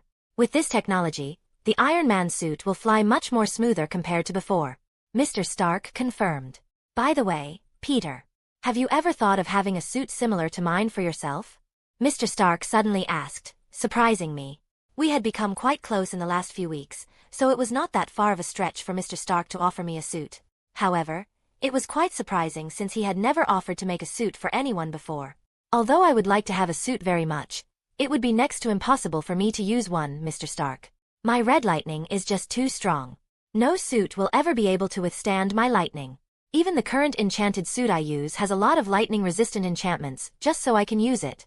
I explained sadly why I could not use an armored suit like him. Well, it can't be helped, Mr. Stark said with a shrug. Let's see how the other two are doing. Both of us moved to another part of the factory where we could see Dr. Banner and Mr. Hank working on a dismantled Chitauri gun. How is it going, Dr. Banner? Any progress? Mr. Stark questioned as we entered the lab. We have more or less figured out how these guns work, but we are having problems with the energy source. It is clearly not something available on Earth. We will have to see if we can create an alternative, Dr. Banner reported. Then, we will have to depend on you, Dr. Banner. After all, you are the best we have in the field of energy, Mr. Stark said, complimenting Dr. Banner. I have to thank you for your kind words, Tony. Honestly, it feels great to be able to work again as a scientist. After all, this is a field where Hulk will never be able to match Bruce Banner, Dr. Banner said with a smile. By the way, are you getting along with our new blue-furred friend here? Mr. Stark asked, referring to Mr. Hank. Hank has been a good friend to me all this time. He honestly has some great ideas, especially when it comes to machine parts, Dr. Banner answered. Well, you obviously get ideas after repairing robots thrashed by mutant powers every day. At least, I can work on something new here, Mr. Hank said upon hearing Dr. Banner's words. I think all of us could use a small break. Let's see what is going on in the outside world. Saying these words, Mr. Stark activated the television in the lab and opened the news. An alien invasion was something everyone had thought happened only in science fiction stories. Yet, it happened in reality at New York. The Chitauri came through a portal, ready to conquer the Earth. However, Avengers, a special team consisting of people from every stream possible, from mutants and gods to even a billionaire like Tony Stark, came forward to defend Earth. And we can't forget about the Black Dragon, which appeared at the moment when the massive Chitauri army had finally arrived so as to conquer our planet and destroyed every single one of them in a matter of minutes. But after all this time, we have not even about to find even a single one of them. The gods of Asgard have returned to their home, the mutants are nowhere to be found, and no one knows where Captain America and the S.H.I.E.L.D. agents are. Even the genius billionaire Tony Stark has not been seen anywhere for weeks. The only time he was seen was when he announced the welfare schemes along with the mayor. After this invasion, even the media who cursed me every day is now praising me endlessly, Mr. Stark commented, amused by how the media had changed their views so suddenly. Meanwhile, Albion, who was previously known as Red Lightning, is the one everyone wants to know about the most. Due to the fact that both the Black Dragon and Albion use Red Lightning, it is confirmed that there is a clear connection between them. There are wild theories regarding them, but the most prevalent theory is that Albion is an envoy of the Black Dragon, and he was the one who called it here. Director Fury really managed to spread the rumor that I was just an envoy of the dragon. At least, this will prevent me from being hounded by literally everyone when I am out on a mission the next time, I said, releasing a sigh of relief upon seeing the news. There has also been a massive change in the stream of thought regarding mutants. Due to their role in saving the city, they are now being seen more as protectors rather than monsters. Charles was truly happy when he saw that mutants are finally being accepted. His dream of several years is finally being completed before his eyes, Mr. Hank said with a smile. I believe we have had enough of a break.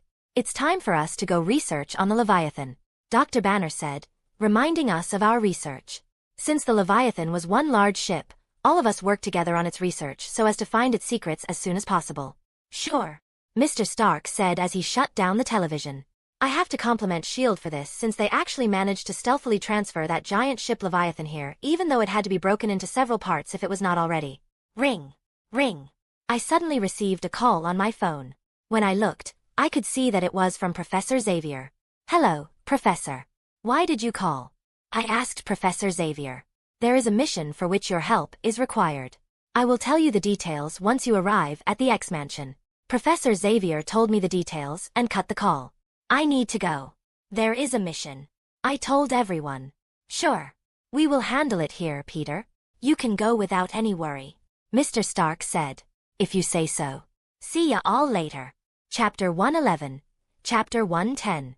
Hello, Captain. And you too, Agent Phil. I greeted Captain America and Agent Phil Coulson as I saw them upon entering the lobby. Everyone was here in the lobby from students to the teachers. The only outsiders were Captain America and Agent Phil. They were likely here because of the mission. Nice to meet you again, Peter. It has been a while since we saw each other, Captain said, greeting me. Although Captain often came to the X-Mansion nowadays to meet with Mr. Logan in an attempt to restore his memory, I could not meet him till now because I was busy researching the Chitauri tech with Mr. Stark and the others. How is the research going, Peter? Agent Phil asked about the research. It is going as well as it can, Agent Phil. You will likely receive a progress report soon. I answered. By the way, has there been any progress regarding your memories, Mr. Logan? I asked, concerned about him. Unfortunately, there has been no progress. I am still drawing a blank. Mr. Logan answered sadly. I believe it is time for us to talk about the mission, Agent Phil said, drawing my attention to why I had been called. Sure. What's the mission? I asked. You should know by now that S.H.I.E.L.D. is continuously trying to obtain the Chitauri tech which has gone missing after the invasion, Agent Phil said. Yeah, I have heard about it. From what I know, even Mr. Logan had to participate one time along with Captain to retrieve the stolen Chitauri tech. I answered.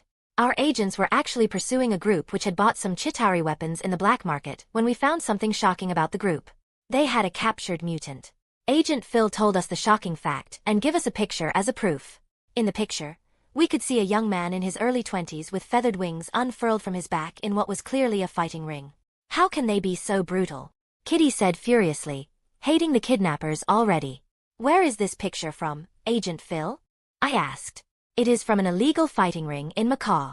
It can be clearly seen that the owner of this fighting ring is either a risk-taker or a madman since he actually dared to make a captured mutant fight in the fighting ring. That is why they have likely bought the Chitauri guns, so as to increase the security. Agent Phil explained everything S.H.I.E.L.D. had learnt so far. How much have you found about this mutant? Professor Xavier asked. Nearly everything. His name is Warren Warrington III, son of Warren Warrington II, the owner of Warrington Enterprises. His father had registered a case about him going missing, but had not revealed that he was a mutant. Agent Phil said, revealing what they had found about the captured mutant. So, our mission this time to retrieve the Chitauri weapons and Warren Warrington, right? Mr. Logan asked Agent Phil. Yes. Also, if possible, you should capture the owner of this illegal fighting club. Here are her details. Agent Phil said, opening a file before us. On the first page of the file was a picture which showed Warren fighting against a woman of Asian descent in her early 20s. There was another picture which showed the woman kicking at Warren's face. For some reason, she seemed familiar to me. This is Su Xiaoling, the owner of the illegal fighting club. Given her young age, no one would have believed her to be the owner. It was fortunate that she is a martial arts enthusiast and also fights sometimes in the fighting ring which allowed us to find her identity. Agent Phil explained the woman's identity. Wait a minute. This case just got a lot more complicated, I said as I realized who she was. When Master Ing Nan had asked me to find her, I had never expected to find her as an honor of a freaking illegal fighting club. But how can this be possible, Peter? You have never even been to Macaw in your entire life. Emma questioned, not understanding how I could recognize Su Xiaoling. As an answer to her question, I merely took out a picture from my spatial bracelet. On the picture was a young Su Xiaoling playing with the rest of her family. This was the last picture the sorcerers had managed to take of her before her mother's death. Afterwards, she escaped the 10 rings due to her mother's death, and the sorcerers had been unable to find any trace of her since then. This Su Xiaoling is actually the daughter of Su Wenwu, the leader of the 10 rings. I revealed her identity. The same leader of the 10 rings who Mandarin had copied. The one whose picture even the S.H.I.E.L.D. could not procure. Agent Phil asked seriously. Yes, the same one. I confirmed. But that still doesn't explain why you know of her, Peter? Professor Xavier questioned. Because I know of her from her mother's side. Her mother Ingli was from Ta Lo. I explained. Is this Ta Lo somehow related to Kamar Taj? Agent Phil asked since he didn't know about Ta Lo. You can say so. Ta Lo is a secret society of mystic martial artists. However, they are even more reclusive compared to Kamar Taj since they basically never come out of Ta Lo. About 25 to 30 years ago, Su Wenwu had managed to find Ta Lo and wanted to learn their secrets. He didn't manage to learn them but he managed to seduce Ingli who left with him. They later had 2 children, Shang-Chi and Xiaoling. I know about this matter because Ingli's sister Ing Nan is my master in martial arts. She had requested me to look for her sister's children, since they had escaped from the 10 rings after their mother's death. Well, it seems that this case has become much more complicated, Agent Phil said with a sigh once he learnt about the whole matter. We will discuss what should be done with Su Xiaoling once we have caught her. There is no need to discuss this matter now when the mission has not even been started, Professor Xavier said, putting an end to this discussion for now. So, who will join on this mission? Our agents will be just outside the fighting club, but we will only interfere once you have extracted Warren and found where the Chitauri weapons are, Agent Phil said, explaining the plan. I would like to join in this mission, Captain America said, volunteering for the mission. We would be thankful if you participate, Captain, Agent Phil said, thanking Captain. Since Steve is going, I will also participate in this mission, Mr. Logan said, also volunteering. Very well. Your experience would definitely be of help in this mission, Professor Xavier said. Since Albion is related to this mission, he will be going. Kurt and Kitty, you will be in charge of the extraction, Professor Xavier said, assigning roles. We will do our best, Kurt and Kitty said.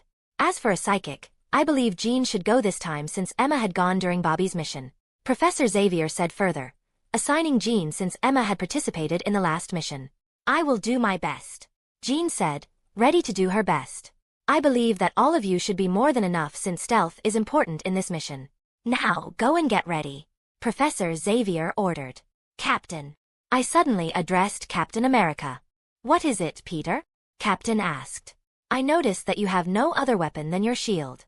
As such, I would like for you to take these shock gauntlets, I said, showing him a now remodified dragon claws. Since I was not going to use the dragon claws anymore, I decided to modify it before giving it as a gift to Captain. They now looked much plainer than before since their scaly design had been removed. I had also removed the lightning resistance enchantments and added wind attribute enchantments to enhance their offensive ability. Are you sure that you want to give them to Captain Peter? Emma asked since she knew how much time I had spent on them. Yeah.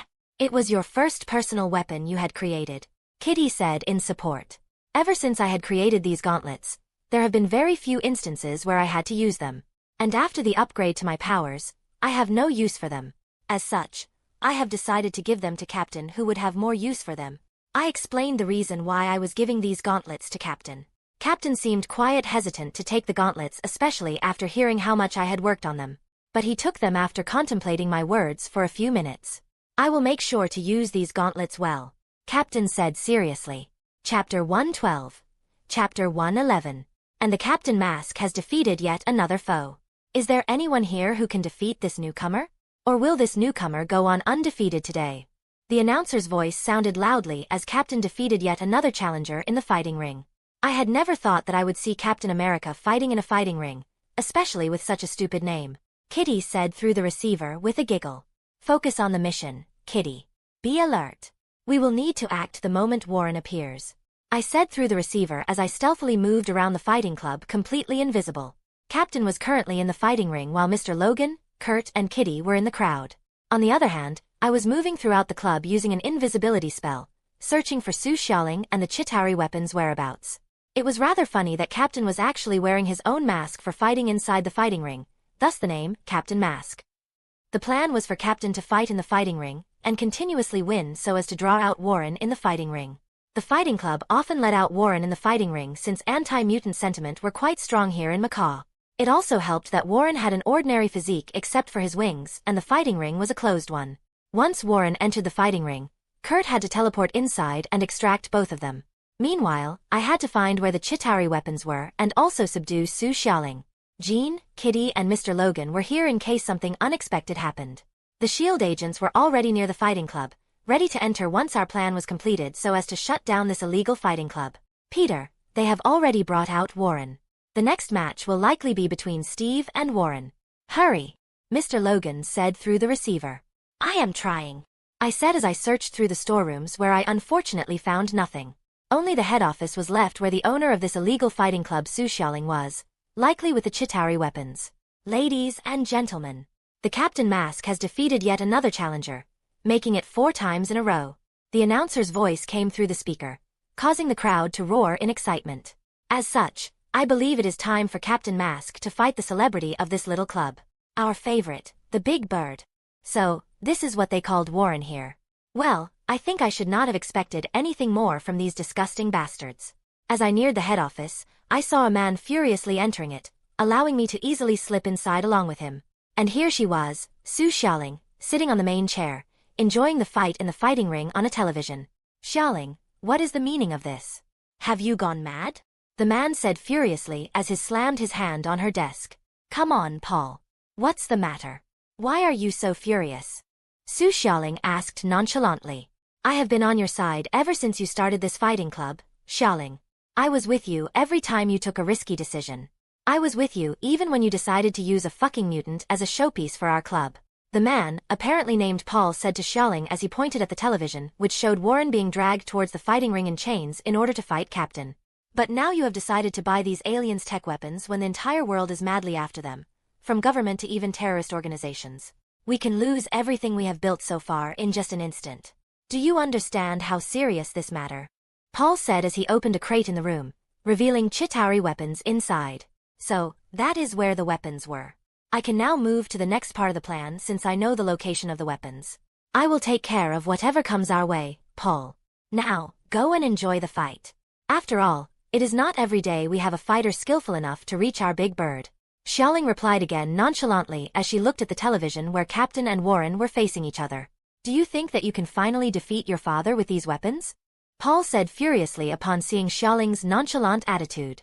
This is my personal matter, Paul. I will not hear a single word about this matter again, Xiaoling said with a darkened face, finally reacting to Paul's words. What? How can it happen? Where did Captain Mask and Big Bird go? The announcer's panicked voice suddenly sounded through the television. What's happening? Naturally, Xiaoling and Paul's attention was driving towards the television where the fighting ring was now empty. It seems that the plan had finally begun. The monitor then showed the recording of the previous few minutes. In the recording, it could be seen that Captain was rushing towards Warren, but as soon as he touched Warren, a man with blue skin appeared out of nowhere and hugged both of them. Afterwards, all of them disappeared. Go and see what is happening, Paul? Xiaoling ordered, causing Paul to turn back so that he could go check the whole matter.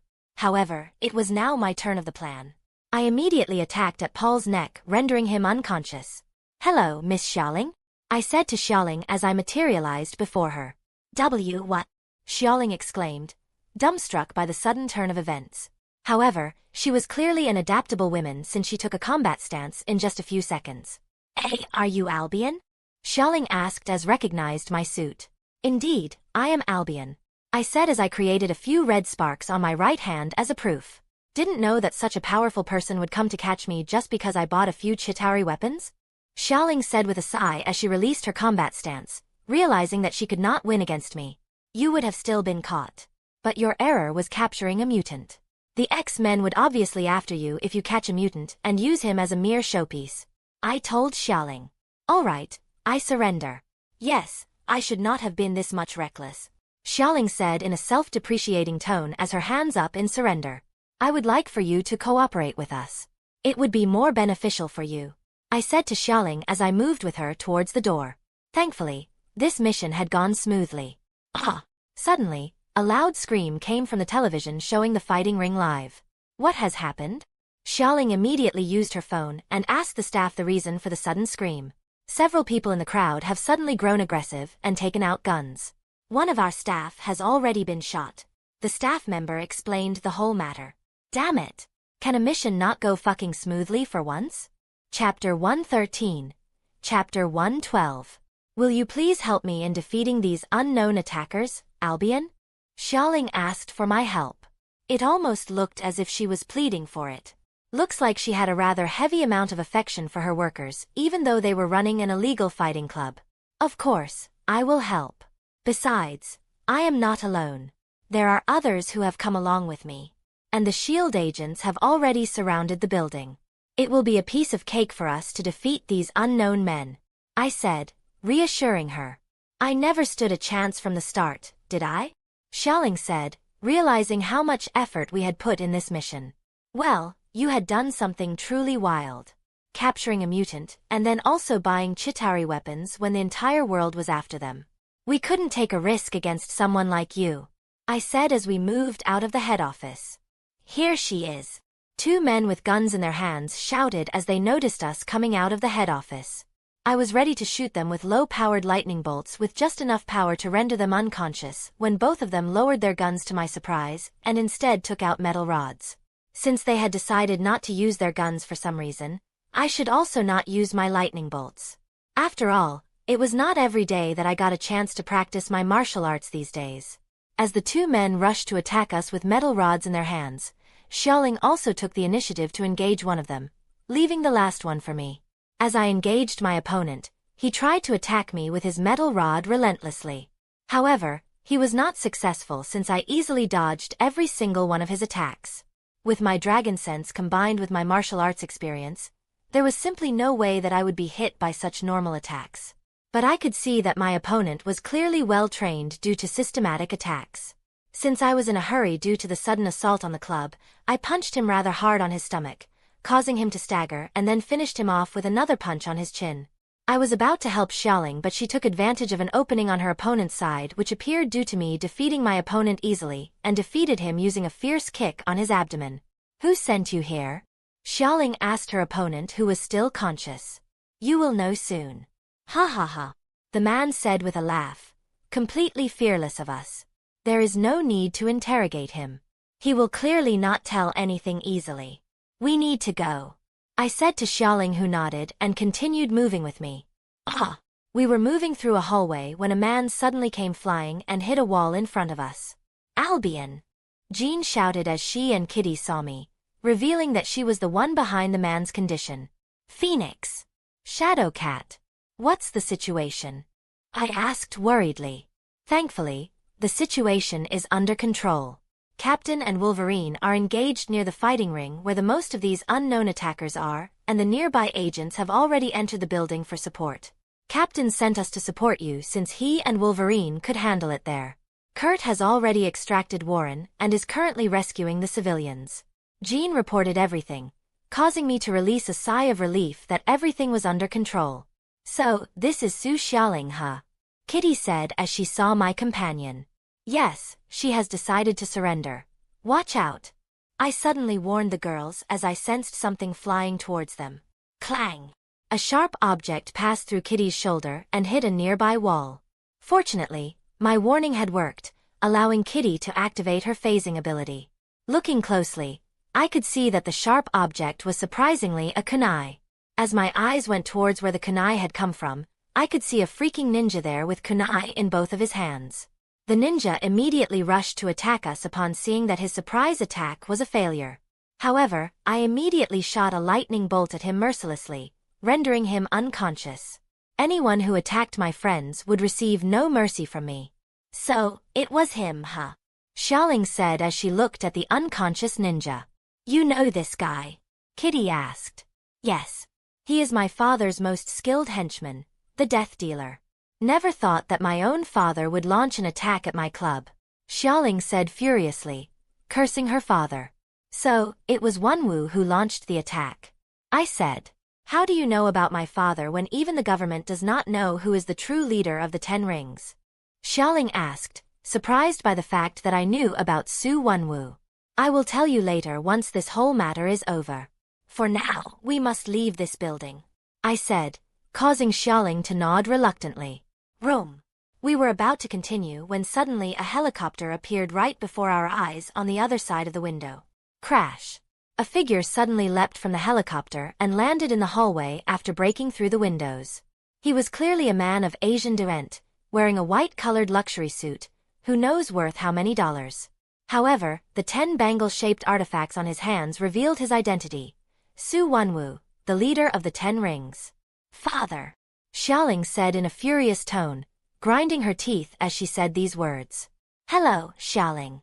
You have created quite a big business in the recent years after escaping. Quite unlike your brother who is still wallowing in grief, living in inadequacy," Su Wenwu said, praising Xiaoling. "Then why have you come now? And you have even thrashed my business completely," Xiaoling asked, her tone as furious as before. "Because I could not bear my dear daughter shooting herself in the foot." "Seriously, just what were you thinking? Showing a captured mutant as a showpiece openly, and even buying Chitauri weapons. Have you gone mad?" Su Wenwu said, admonishing Xiaoling. It has nothing to do with you. I would rather go to jail instead of going back with you, Xiaoling said defiantly. You are still so rebellious, my dear Xiaoling. We shall continue our conversation once we are back in the 10 rings, Su Wenwu said, ready to take Xiaoling despite her words. We are not just decorations, you know, I said to Su Wenwu, who was ignoring us till now. But you are still mere children. Saying these words, Su Wenwu shot one of his rings directly at me. That was his biggest mistake. Even when facing Su Wenwu with all of his 10 rings, he would still not have been my match. But he carelessly shot a ring at me, probably to have a feel of my power when I knew the biggest weakness of the 10 rings. I directly caught the ring using my right hand, easily enduring the massive force in the ring with my unique physique. Then, I injected my red lightning in the ring, feeding it my magical energy. Just as I had heard about the 10 rings from Master Ing Nan, it easily absorbed my red lightning, causing it to glow red. Moreover, a mental connection even formed between us near instantly. Now that I had one of the 10 rings under my control, I had an inkling of how the 10 rings worked.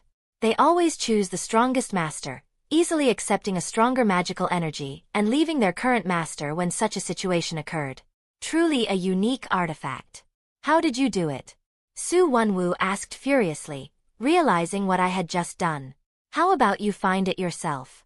With these words, I shot the ring back at him, which now sparkled with my iconic red lightning. As if scared by what I had done just now, Su Wenwu shot all of the remaining 9 rings at the ring coming towards him. To my surprise, the one ring coated in my red lightning easily overwhelmed the other 9 rings and even repelled Su Wenwu a few steps back. So, am I still a child now? I asked mockingly. Instead of replying, Su Wenwu created a force downwards using the remaining 9 rings, which pushed him towards the helicopter. I will return, Albion. This time, with the full might of the 10 rings at my back. I will not leave Xiaoling to suffer, Su Wenwu said as he landed inside the helicopter. Are we going to catch him? Jean asked as the helicopter started flying away. We could easily stop that helicopter, whether with my flying ability or with Jean's telekinesis. No, let him be. Since I have one of the 10 rings, I can easily track him now. Moreover, only Su Wenwu can lead us to Shang-Chi as he knows his location. I had promised Master Ing Nan that she would meet both of them, I said, deciding to let Su Wenwu leave so that he could lead us to Shang-Chi. Who the hell are you? Xiaoling asked, flabbergasted by the fact that I made Su Wenwu, someone she saw as undefeatable, retreat so easily. Chapter 114. Chapter 113. What is this bitch doing here? And why is she not in handcuff yet? Warren shouted as he saw Xiaoling sit in the same van as us. Since Su Wenwu had run away and the fighting club had already been sealed, all that was left was for us to return with Warren and Xiaoling to New York. As such, we were currently in a police van going to the airport. Calm down, young man. Don't get too anxious. I know that you have suffered in that fighting club, but you are now free, Captain said, consoling Warren. But what she did with me was clearly against human rights. She used me as a fucking showpiece. I was beaten every day just for the enjoyment of a racist crowd. Do I look like a fighter to you? Warren said, referring to his ordinary physique. Unfortunately, we can't directly put Xiaoling in jail because her identity is quite special. I explained why Xiaoling was being treated like this. I apologize that you had to go through all this, but I had to do it unfortunately. I regret my actions towards you, but I will still stand by them, Xiaoling said, clarifying her stance towards Warren. See how entitled this bitch is even now, Captain. Warren complained to Captain America, thinking that he would take his side. Why did you do it, Xiaoling? Your mother Ing Li would definitely not have approved of it, I asked, seeing that the conversation was going nowhere. Because I needed to get back at my bastard father. For that, I needed power and money. So, I was ready to take any risk if it meant that I could get closer to him. Xiaoling started ranting furiously as soon as she heard my words. You okay now? I asked kindly after a few minutes once she finished her rant. Yeah. Sorry for the rant. You probably know already that my father is actually more than 500 years old, Xiaoling said. Indeed I know. I nodded. Then, you should know that his mentality is also 500 years behind. He is truly a model of patriarchal behavior. He never gave me a chance to learn martial arts while my brother was taught well. In 10 rings, I was always treated like I was just a doll. After mother's death, I always felt weak and helpless. I wanted to become strong like my mother who protected us till her death. But father never gave me a chance. As such, when I ran away from the Ten Rings, I wanted to prove to him that I was not just a doll. Over the years, this feeling intensified and evolved into a desire to surpass him. I was ready to do anything if it meant that I had a chance to surpass him. Xialing explained her life story with a sorrowful expression and clarified what led her to take such risks. She clearly didn't have any parental guidance in the recent years. Fortunately, she would now have her aunt by her side even though I had no idea what would happen to her in the future. You honestly did great in your life considering what cards life had dealt you even though you went on the wrong path. However, you still have to pay for your crimes, Captain said, complimenting Xialing. But how did you know about my mother, Albion? Xialing questioned. I will tell you once we have reached our destination. I answered as it was not right to tell her everything with Warren, an outsider, among us. By the way, Warren, what are your thoughts about your future? As a mutant, it would be difficult for you to adjust to your ordinary life again. Captain asked Warren about his thoughts for the future. You can join us mutants if you want. Mr. Logan offered. Hell no. I am not entering the world of mutants ever again, Warren said, flatly refusing Mr. Logan's offer. But with your wings, it would be near impossible for you to ever have an ordinary life, Kitty said, surprised by Warren's decision. I know it would be difficult. But I have seen what kind of masters lurk in this world. Even though I had been in captivity, I know the Battle of New York. I had seen how you mutants could easily control the supernatural phenomena. Laser beams, lightning, ice beams, telekinesis and even teleportation. I have seen how strong all of you are. Compared to all of you, what do I have? Just these wings with an ordinary physique. Even this bitch here can easily defeat me. I don't think that they would be enough for me to survive. As such, I believe that it would be better for me to return to my family and continue to learn about my business from my father like I was doing before. At most, I would receive a lot of criticism and perhaps a few assassination attempts. What Warren says indeed makes sense. It would indeed be difficult for him in our world, Mr. Logan said, realizing that Warren's words were right. Well, the public perception of mutants is not that bad these days. With a little help from the government, Warren can perhaps live an ordinary life. I said optimistically. I really like all of you guys. As a mutant, you all are like ideals to me. But at the same time, I hope that I do not have to meet all of you ever again since it only means disaster for me, Warren said, revealing his innermost feelings to us. Bye, Warren. Hope you have a good life from now on. We bid Warren goodbye, who left in a car sent by the Shield to meet his family. I believe that we should also depart now, Jean said. Since Xialing was related to Ta Lo and I was the only link to them, she would be coming with us. After leaving the airport, we entered a secluded alley so that we could create a portal. Since Xialing would have learnt about the existence of magic when she met her aunt, there was no harm in revealing it to her in advance. Me. I will create the portal this time. Honestly, it was too slow this time to travel without using a portal, Kitty said, already spoiled by the convenience portals provided. What do you mean by a portal? Xialing said, confused by Kitty's words. Let me show you, Kitty said excitedly as she created a portal to the X-Mansion with her sling ring. Is this really magic? Mother had told me stories about the sorcerers of Kamar Taj, who could use magic, but I had never really believed those stories. Xialing said as she looked at the portal, quite fascinated by it. Now, follow us, I said as all of us entered the portal. Albion, have you contacted Kamar Taj? Captain asked. I already had while we were in the flight. They should be arriving any time now, I answered as I pressed the alarm. Yo guys. To everyone's surprise, Mr. Stark opened the door to the mansion. What are you doing here, Mr. Stark? I asked, curious about his presence here. Well, I have an old enmity with the Ten Rings since they had been the ones who kidnapped me. Besides, I found that you stole a trinket from the real Mandarin. So of course I had to come to see what can this trinket do. Mr. Stark explained, revealing a desire to research the ring I had stolen. Swirl. As we were talking, a portal suddenly opened behind us and out came Master Wong and Master Ing Nan. As soon as she stepped outside, Master Ing Nan immediately rushed to hug Xialing. Oh Xialing. I never thought I would be able to see you in my life. If only Shang-Chi was here, then it would have been perfect. Master Ing Nan said with tears in her eyes. You are? Xialing asked, a little overwhelmed by Master's affection. I am your aunt, Ing Nan. I wanted to meet you from a long time but unfortunately I was bound by the rules of Ta Lo. Master Ingnan said, introducing herself. Peter, I had never thought that I would be able to see my sister's children. Yet you fulfilled this wish of mine. I am eternally grateful. Master Ingnan said to me, her voice full of gratefulness towards me. There is no need to thank me, Master. It is the least I can do for you. I replied humbly. From what Mother had told me, the rules of Ta Lo are quite rigid. How did you become her apprentice, Albion? Xiaoling asked curiously. Ta Lo's rules may be rigid for the outsiders, but Kamar Taj has been a close friend of Ta Lo since it was established. As such, it was not hard for me to become Master's apprentice. I answered. Peter, we should leave down to talk with each other. We should focus on the mysterious artifact you have brought.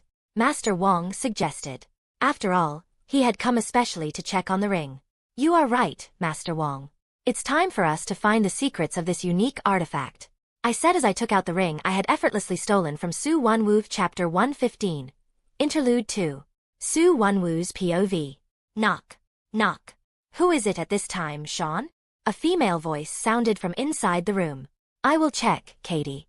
A man's voice, which I clearly recognized to be my son's even after not hearing it for several years, answered. Hello. Father. Shang-Chi exclaimed, shocked to see me at his door. However, in just a few seconds, he entered a combat stance, ready to fight me. It honestly hurt me a lot to see that my son's first action upon seeing me was to fight me rather than when hugging me with a smile. But I guess it was my fault in a way. However, I would still not change myself for my children. There was a time when I had changed myself for my family, and the result had almost torn me apart. Living happily with my family, I had forgotten the true reality of this world. That only strength ruled over this world. My family had made me weak. As such, I could only be the person I had been for over 500 years. The ruthless Su Wenwu who ruled over the 10 rings and was feared by every nation in the world. Why are you here, father? Shang-Chi asked, still guarded towards me. Who is it, Sean? A young woman of Asian descent came from inside the room, probably out of curiosity. Who is she, Shang-Chi? Your lover? I asked. Although I had kept account of where my children all the time, I had no information about their personal relationships. As such, I needed to know if Shang-Chi's heart, which had been frozen ever since his mother's death, had been melted by a woman's love or not. No, she is just a close friend of mine. Shang-Chi answered, denying my assumption. We will see in the future if your words are true or not after both of you have returned with me to the 10 rings. I said, clarifying my intentions. After all, it was very likely that my dear son was lying to protect her. Just what is going on, Sean?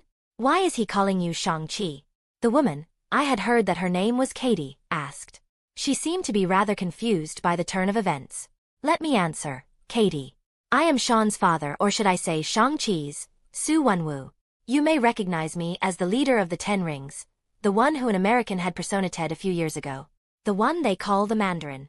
I answered, introducing myself. Katie, I will explain everything to you later. Shang-Chi said to Katie, promising to reveal everything. Looking at them, it was obvious that they were quite close. Why have you come, father? I am not going to return. Shang-Chi replied, vehemently rejecting my proposal to return. Not even if it involves Xiaoling? I asked. What happened to Xiaoling? Shang-Chi asked worriedly. Like you, she also escaped the 10 rings. Even opened a great business, albeit an illegal one. But unfortunately, she put her hands where she should not have. She interfered in the mutant matters. Currently, she is with the government-supported mutant team, the X-Men. The ones who participated in the Battle of New York. I need your help in saving her, son. I asked Shang-Chi for his help as I put my right hand on his shoulder as a sign of trust. Only Shang-Chi had any chance of convincing Xiaoling, since she would obviously not listen to me. You believe that you alone are not enough. The one who once had the entire earth in his pocket. Shang-Chi asked mockingly. Times have changed. Shang-Chi, there are too many monsters on this earth now, and I find myself inadequate in front of them. As such, it is true that I alone won't be enough. I answered truthfully, accepting my weakness. Fine. I will come. But only for Xiaoling. Shang-Chi said, finally accepting my proposal. Then, both of you go and pack everything you need. We leave in 10 minutes. I ordered, and both of them returned to their room to pack as per my orders. I too stepped inside the flat to see how my son's home looked. I could see some music albums and video games in the living room. There was even a hand-drawn picture of Ying Li which Shang-Chi had likely drawn himself. As I saw these things, I realized that I had missed a large part of Shang-Chi's life. My son had grown up without his father. Yet I knew that I would not have changed how I had treated him even I returned to the past. I was simply too broken after Ying Li's death. "We are ready, father," Shang-Chi said as he and Katie returned with bags in their hands. "Good. Head down. I will come soon," I ordered, causing them to leave. However, instead of following them, I instead sat down on a nearby chair. The memories of my fight with Albion were still fresh in my mind. I remembered it every time I saw my hands, which now only had 9 rings. The 10 rings were my entire life. Everything I had achieved till now was because of them. Yet Albion had stolen one of them with just a small spark. Just like how Ying Li had done it several years ago when we had first met.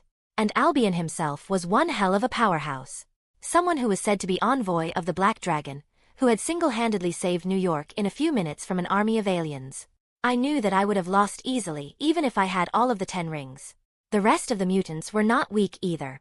They could create supernatural phenomena with just a single wave of their hand. But I won't falter. Xialing and Shang-Chi were everything I had left of Ying Li. They may go their own way, but I would always protect them. Ha ha ha ha. How pitiful you are, Su Wenwu. Suddenly, a warped voice mocking me sounded out of nowhere. "Who is there?" I shouted, shocked by the appearance of this unknown voice. "Hello, Su Wenwu." A blue glowing humanoid figure suddenly materialized before me. It seemed to be completely formed of energy without any distinguished features. "Who the hell are you?"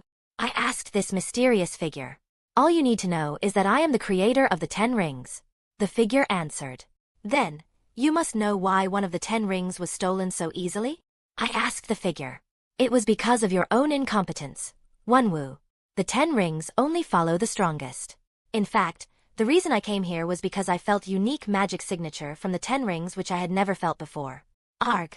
The blue figure was explaining when suddenly its blue glowing body started to literally glitch as though it was a computer program. Damn. My existence is not confirmed in this timeline.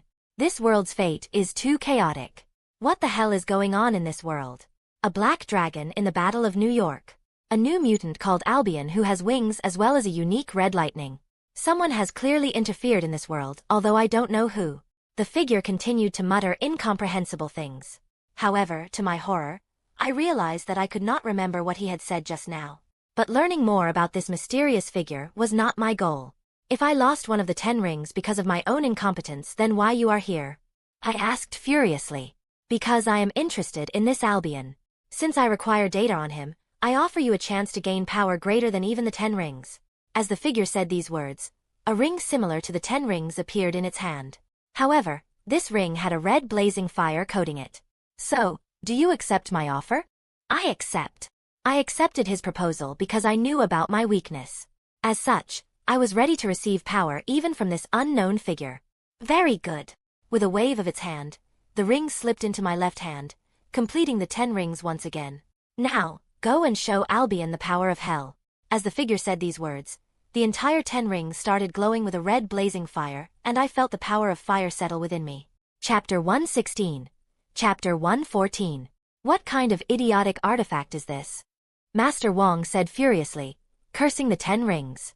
We were currently in the X-Mansion's lab, which was usually managed by Mr. Hank. Master Wong had laid down an analysis circle and had just finished analyzing the functions of the ring when he blurted out these words. "Why are you cursing this artifact out of nowhere, Master Wong?" From what Peter has told me about this artifact, it is quite a unique artifact capable of using the force it generates in a versatile manner with the help of the entire set of the 10 rings. Mr. Stark questioned. "It can have the functions of a godly artifact, but it will not be useful if the requirements themselves are so shitty. Let me show you why I curse this artifact so much." Master Wong decided to show by example to prove his words. He activated the ring using his magical energy, causing the ring to glow a fiery golden as it floated in the air. "Peter, try to inject your magical energy into the ring now," Master Wong asked. As per his orders, I injected my magical energy into the artifact, and to my surprise, the fiery golden color of the ring quickly disappeared and the ring once again turned a crimson red, coming into my control in just an instant.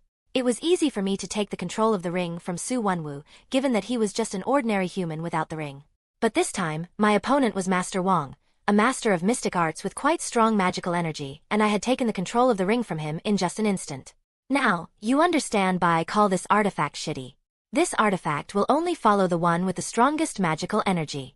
As such, It is an affront to the whole art of artifact crafting. The opponents of the sorcerers are generally interdimensional beasts, who more than often have a stronger magical energy compared to us.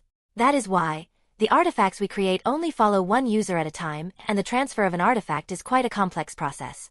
This artifact, which not only doesn't have this safety lock but actively jumps into the hands of the one with the strongest magical energy, is just too much shitty, and the one who made such an artifact is clearly an idiot. Peter, did you know about this fact? After all, you had stolen this ring easily when Su Wenwu had shot it. Mr. Hank asked curiously. Actually, Master Ing Nan had previously told me that the 10 rings had no magical resistance. Only now do I know the true reason it was easy to steal this ring. I explained. Based on the accounts of Ing Nan, it seems that the 10 rings I am not only susceptible to magical energy but also chi. Did the creator overboard to make this artifact even more shitty? Master Wong said upon hearing my words. What is this chi? Mr. Stark asked curiously. Chi is an energy formed from life force and magical energy. It is used by the mystic martial artists of Ta Lo in combat. I explained. Then you must also be able to use it, right, Peter? Mr. Stark asked. Actually, I can just barely generate chi. My body is too saturated with magical energy for me to be able to use chi. Moreover, most functions of chi are useless to me since it is mostly used in enhancing the body and sometimes as a projectile. And my body is so powerful that it can't be enhanced by chi. I explained my condition. By the way, Master Wong, did you find what kind of enchantments were used in the ring? I asked Master Wong. Unfortunately, not. It is likely a layered artifact where the enchantments are formed on the inner layer before coating it with another one. Master Wong said. Hank, can you put this ring under the microscope? I have a hunch. Mr. Stark asked Mr. Hank. Sure. Let's try it this way too. Mr. Hank said with a shrug as he put the ring under the microscope. This. Mr. Hank suddenly started stuttering as he saw the results. What happened, Hank? Mr. Stark asked curiously. See for yourself. Mr. Hank said as he put the microscope's feed on a monitor. However, what I saw was something I had never expected. I had never thought that this ring hid such a big secret. The image showed circuitry along with magical runes, but what was shocking was that they were just too small. This is nanotechnology. Moreover, enchanted nanotechnology. There is no one on Earth who can make this artifact. I said, realizing just what was in our hands. This ring which Master Wong was calling shitty was made with such nanotechnology that we could not have thought of even in our dreams. Do you think that this is made from alien technology, Peter? You have been researching the alien tech from the invasion lately. Are there any similarities? Master Wong asked. No, it is clearly not Chitauri technology. After all, we have not found even a single trace of nanotech in their equipment. I can't say if it is from any other alien civilization. I answered. So, we have an extremely advanced artifact here made with both magic and technology, and it was under our noses for over 500 years. As a matter of fact, where did Su Wenwu even find the 10 rings? Master Wong said, frustrated by the fact that we knew next to nothing about the 10 rings. I believe that only Wenwu can answer this question. Master Wong, can you track the rest of the 10 rings using this ring? We will need him to find everything about the 10 rings. And we can't leave the rest of the 10 rings in his hand after learning about their true identity. I said to Master Wong. Sure. It should be a piece of cake. The 10 rings are a set, so it is just as easy to find the other rings when you have one in your hand. Master Wong said as he casted the tracking spell to find the location of Wenwu. How can it be possible? Master Wong suddenly said in a surprised tone. What's the matter? Mr. Hank asked. The tracking spell says that the 10 rings are only a few kilometers away and are nearing. It means that Su Wenwu is coming right towards us. Master Wong said, shocking all of us. It can't be. Let me check the security cameras. Mr. Hank said as he checked the security cameras near the X-Mansion. As if to prove Master Wong's words, several vehicles passed in front of the cameras just seconds after Mr. Hank started checking the cameras. They would be here in no more than 2 minutes. Peter, go and inform everyone immediately. I will activate all the security features in the meantime. Mr. Hank instructed me. As per his orders, I immediately ran to the lobby where fortunately everyone was. They were likely here because they wanted to meet Master Ing Nan, a mystic martial artist of Ta Lo.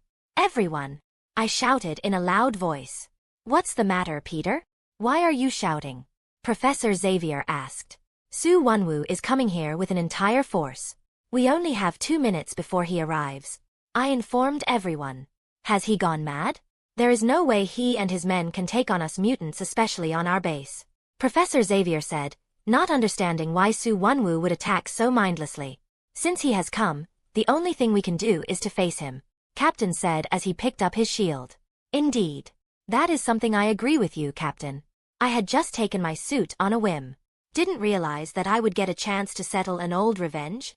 Mr. Stark said as he arrived in the lobby in his Iron Man suit, with Master Wong following right behind.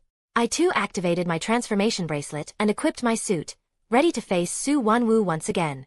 Then, let's go show Su Wenwu our might, Professor Xavier said to us as we prepared to face Su Wenwu, likely for a final time. As we arrived outside, we could see that several turrets had appeared in several parts of the garden, and many more were still appearing. Vroom.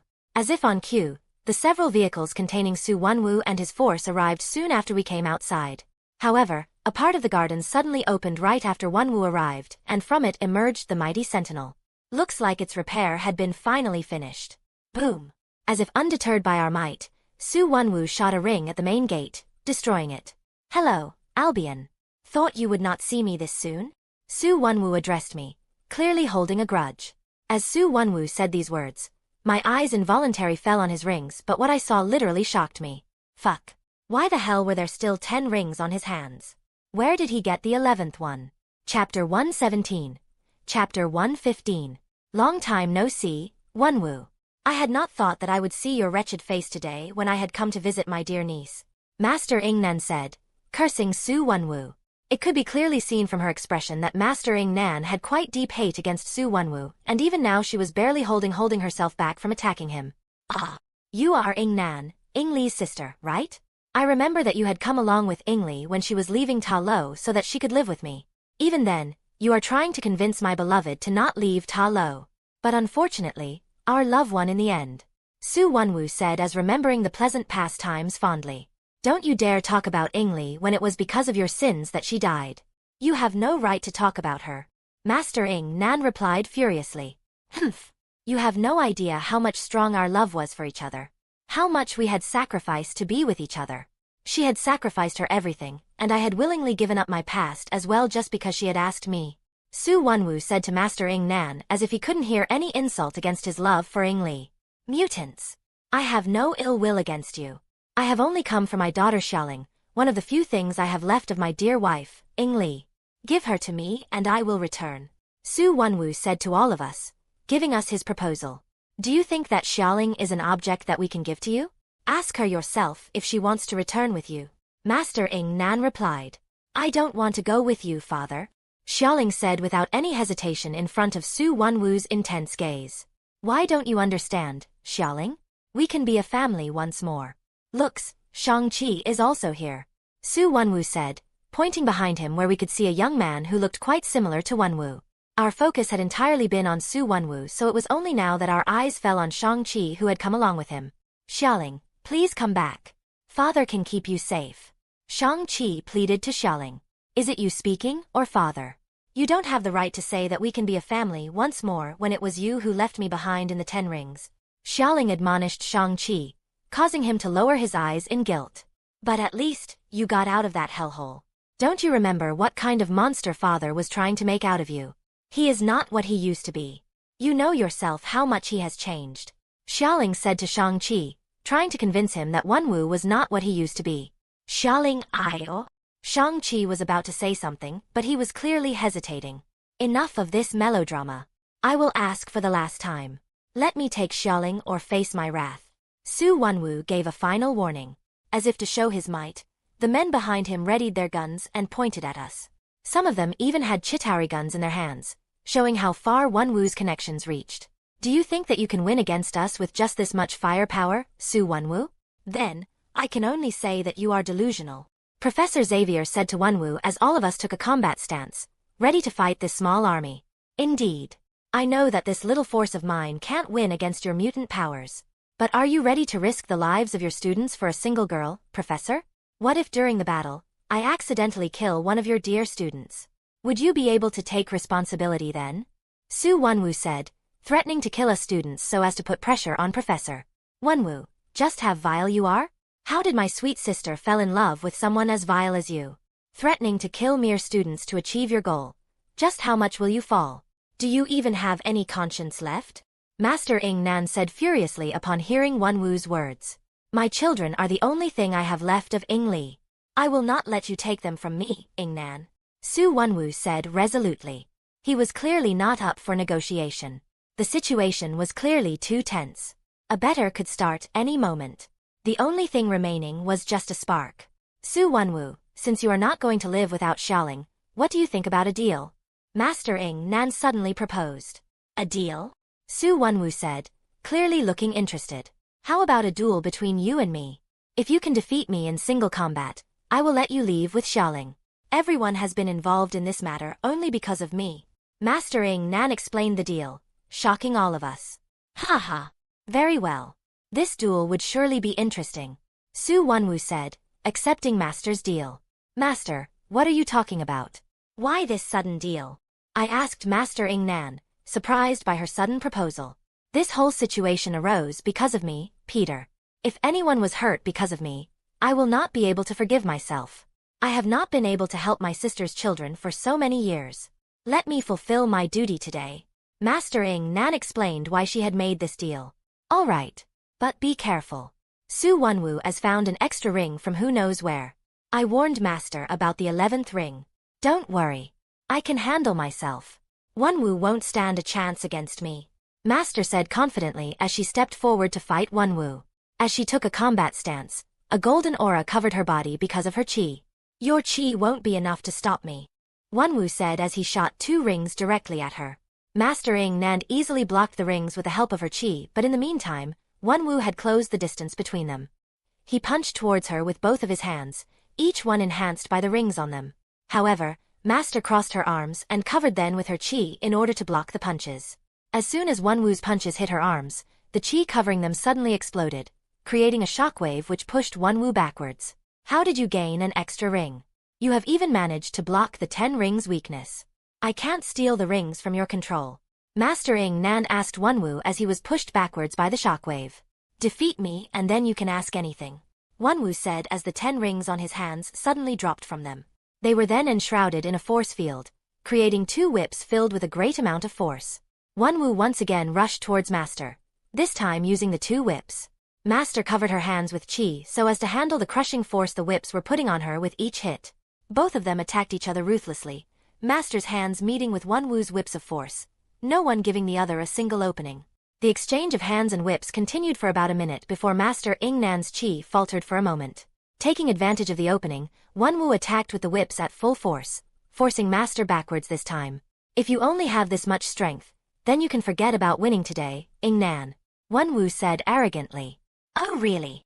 Master said with a smile as a massive amount of chi suddenly started gathering in her right hand. Realizing that Master was charging a big move, Wenwu put all of the 10 rings on his right hand, ready to meet the move up front. Master Ing Nan rushed towards Wenwu this time, her right hand glowing with golden chi. As she neared Wenwu, she thrust her right hand glowing with the golden chi towards him. The golden chi gathered into her hand surged towards Wenwu, forming into the shape of a dragon's head to everyone's surprise. Wenwu hit the dragon's head formed of golden chi with the full power of the 10 rings but could still not withstand its power and flew backwards from the impact. What the hell was that? Kitty asked excitedly. Even I had not seen this move before. This is a result of the Great Protector's blessing. The blessing allows a very small portion of the Great Protector's power to dwell into Ing Nan's body and her chi. This bolsters the power of her chi and allows her to use this kind of moves. Master Wong explained. No wonder Master Ing Nan had never told me about this move. After all, I was hopeless in the matters of chi. As Wenwu stood up, we could easily see a stream of blood coming out of his mouth. That move had clearly damaged him a lot. Are you going to surrender, Wenwu? Your power is only because of the 10 rings.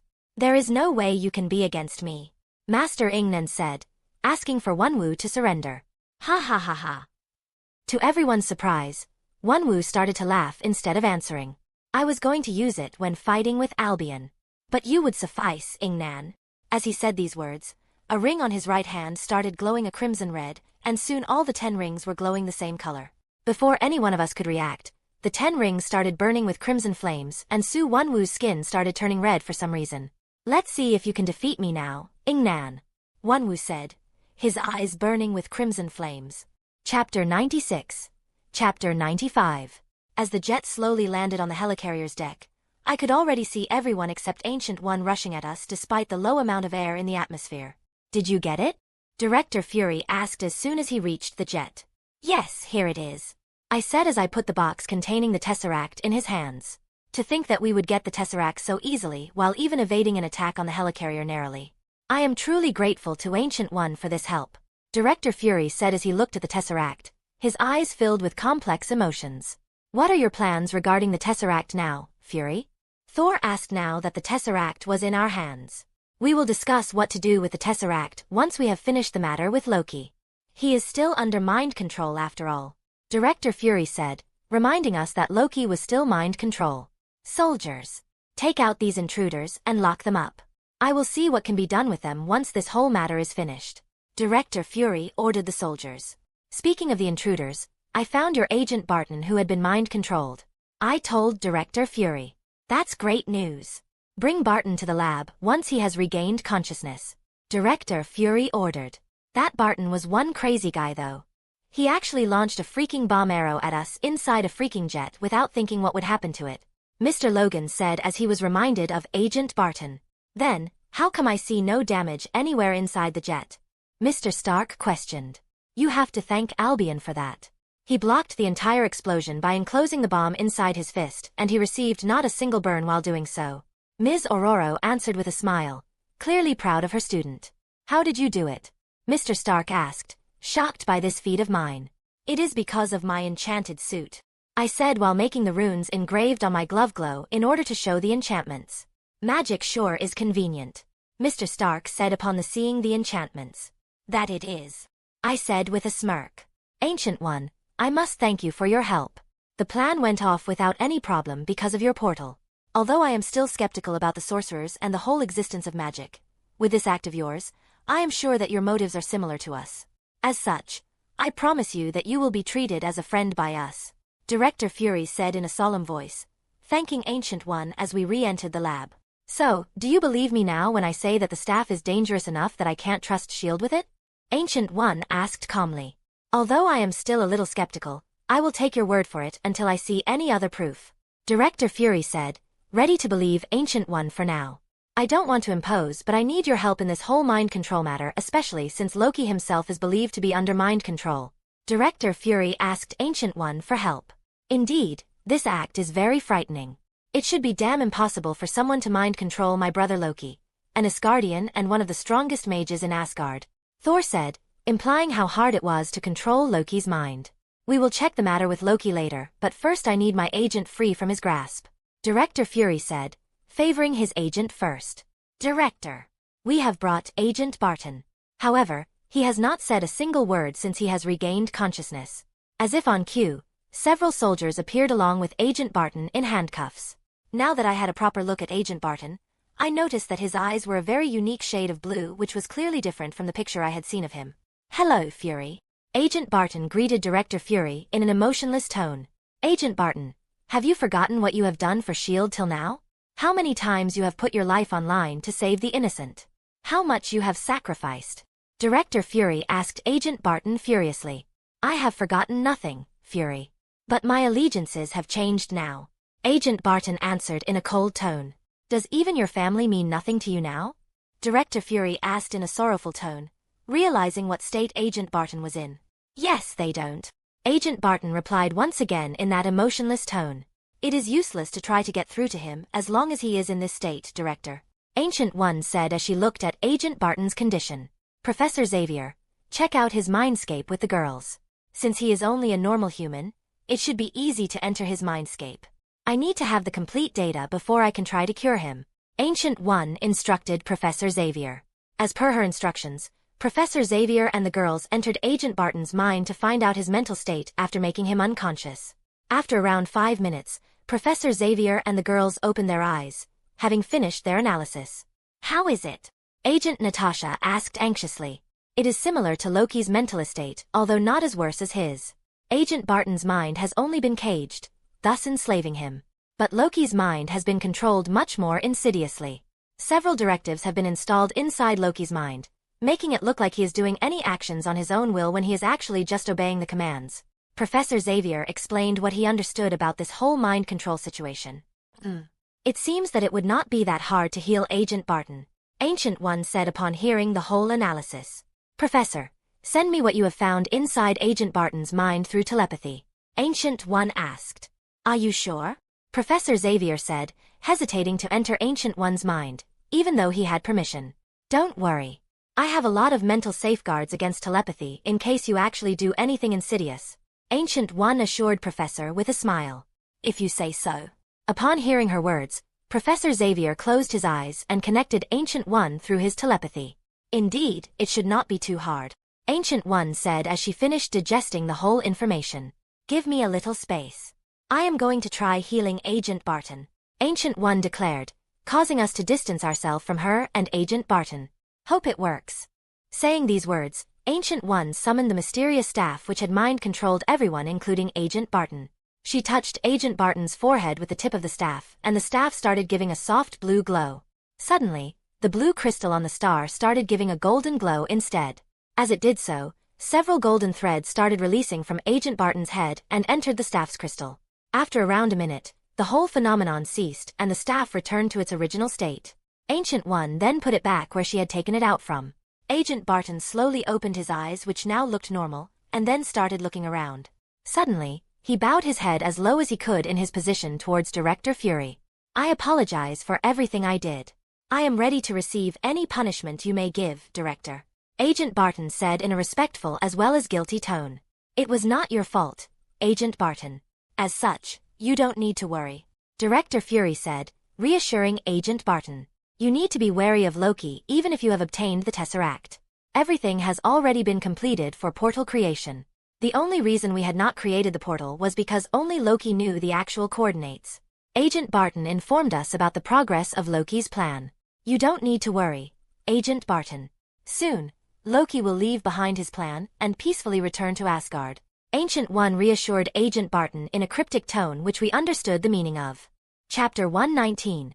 Chapter 117. 2 weeks later. Focus. Shang-Chi, let your life force flow naturally. Don't force it.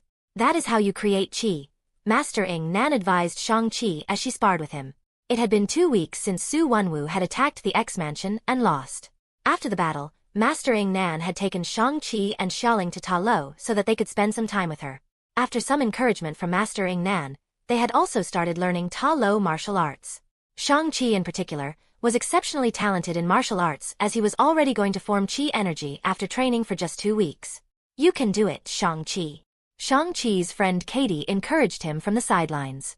She was an outlier since she had been with Shang-Chi when he had arrived at the X-Mansion along with Su Wenwu.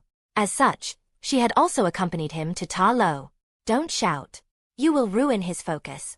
Xiaoling, who was also watching the spar, admonished Katie.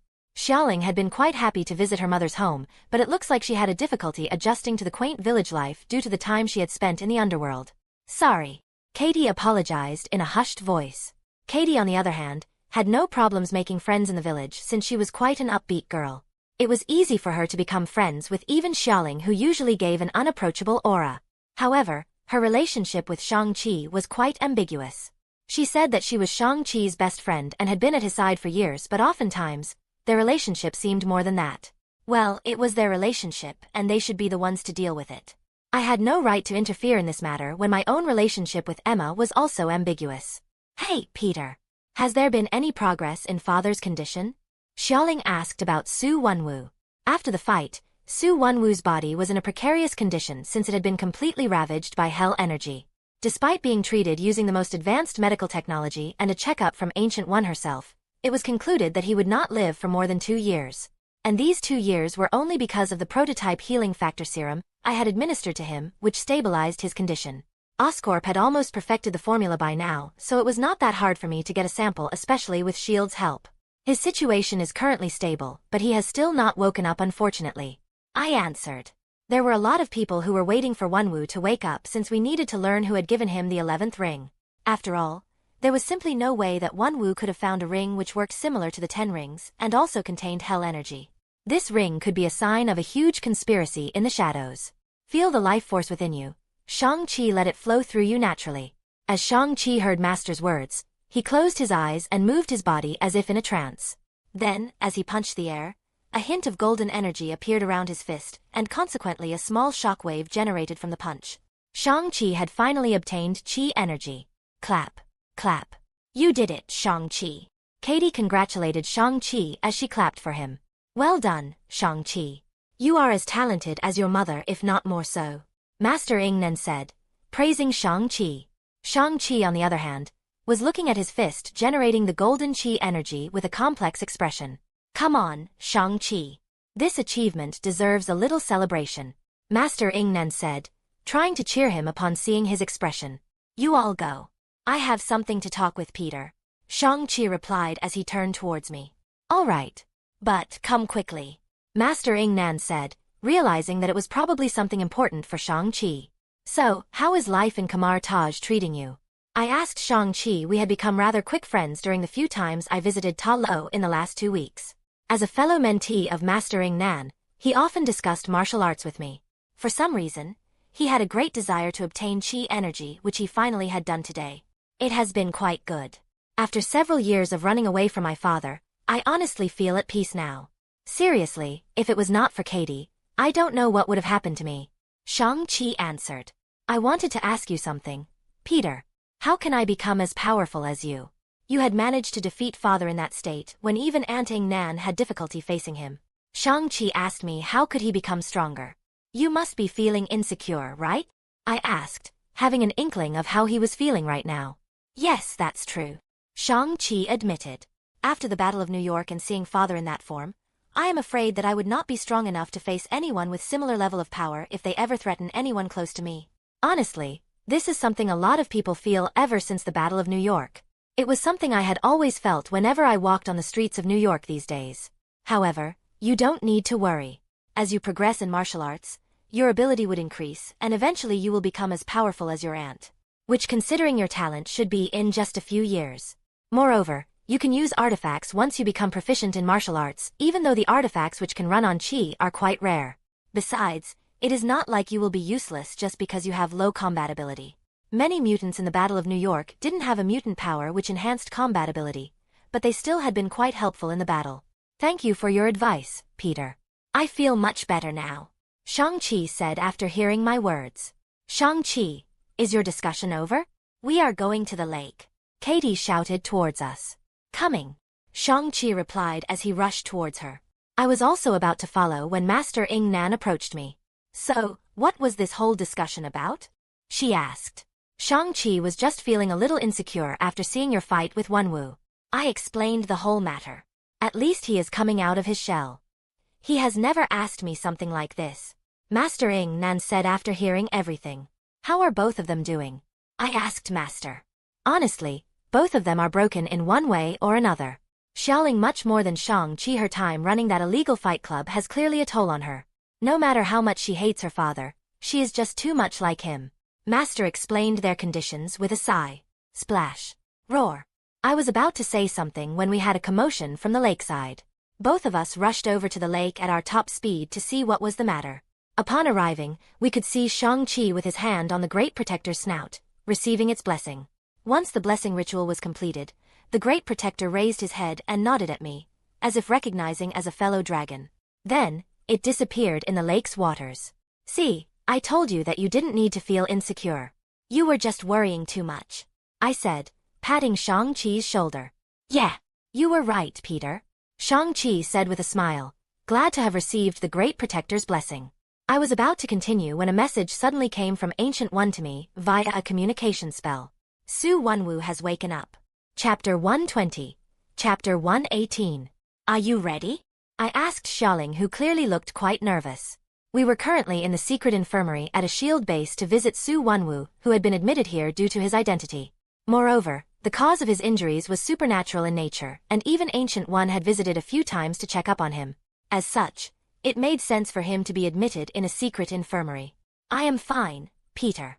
There is no reason for you to worry too much, Xiaoling replied, although I could see that her hands were shaking. After all, it was the first time she would be having a proper conversation with him in several years. The last few times, she had only been able to exchange a few words with him, and most of them were hostile in nature.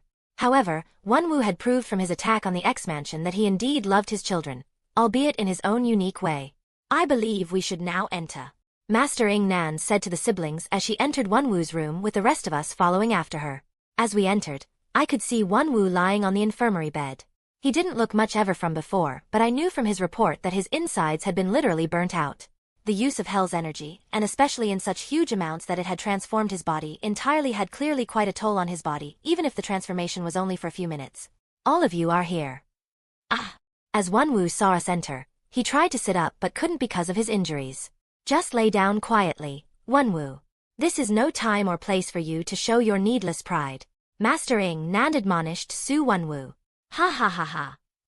Wenwu actually started laughing after hearing Master's words. This is quite funny, you know, Ing Nan. I fought you and even tried to kill you because I believed that Ta Lo had no right to my children after they had banished Ing Li. Yet here you are, showing sympathy towards your enemy. Su Wenwu said, laughing at the irony of the situation. Because I know that what you did was due to your love for your children, however twisted it may be. Besides, we had realized our fault when the news of Ing Li's death had reached us. I even wanted to take in the children after I learnt about their situation, but unfortunately my hands were bound by the rules. Master Ing Nan said to Wenwu. Twisted. Ha ha ha ha. Indeed, this is what I have become, a twisted mockery of myself. If Ing Li saw me today, she would have spit on me because of how I had treated our beloved children. Xialing. Shang-Chi. My precious children. Your foolish father apologizes for how he had treated you all this time. I wish I could have been the father both of you deserved. To our surprise, Su Wenwu apologized to Shang-Chi and Xialing for his conduct towards them, all the while cursing himself for his foolishness. It was honestly impossible to believe at this moment that this bedridden man was once the most feared human on Earth. An ancient human, 500 years old, who could once topple entire governments. Don't say it like this, father. Even though you had changed after mother's death, it was only because you are grieving. Shang-Chi said, trying to refute Wenwu's words, perhaps still seeing the father in him he used to be.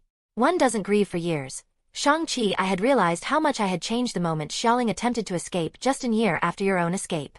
That is why I let her escape easily, and never contacted any of you since then.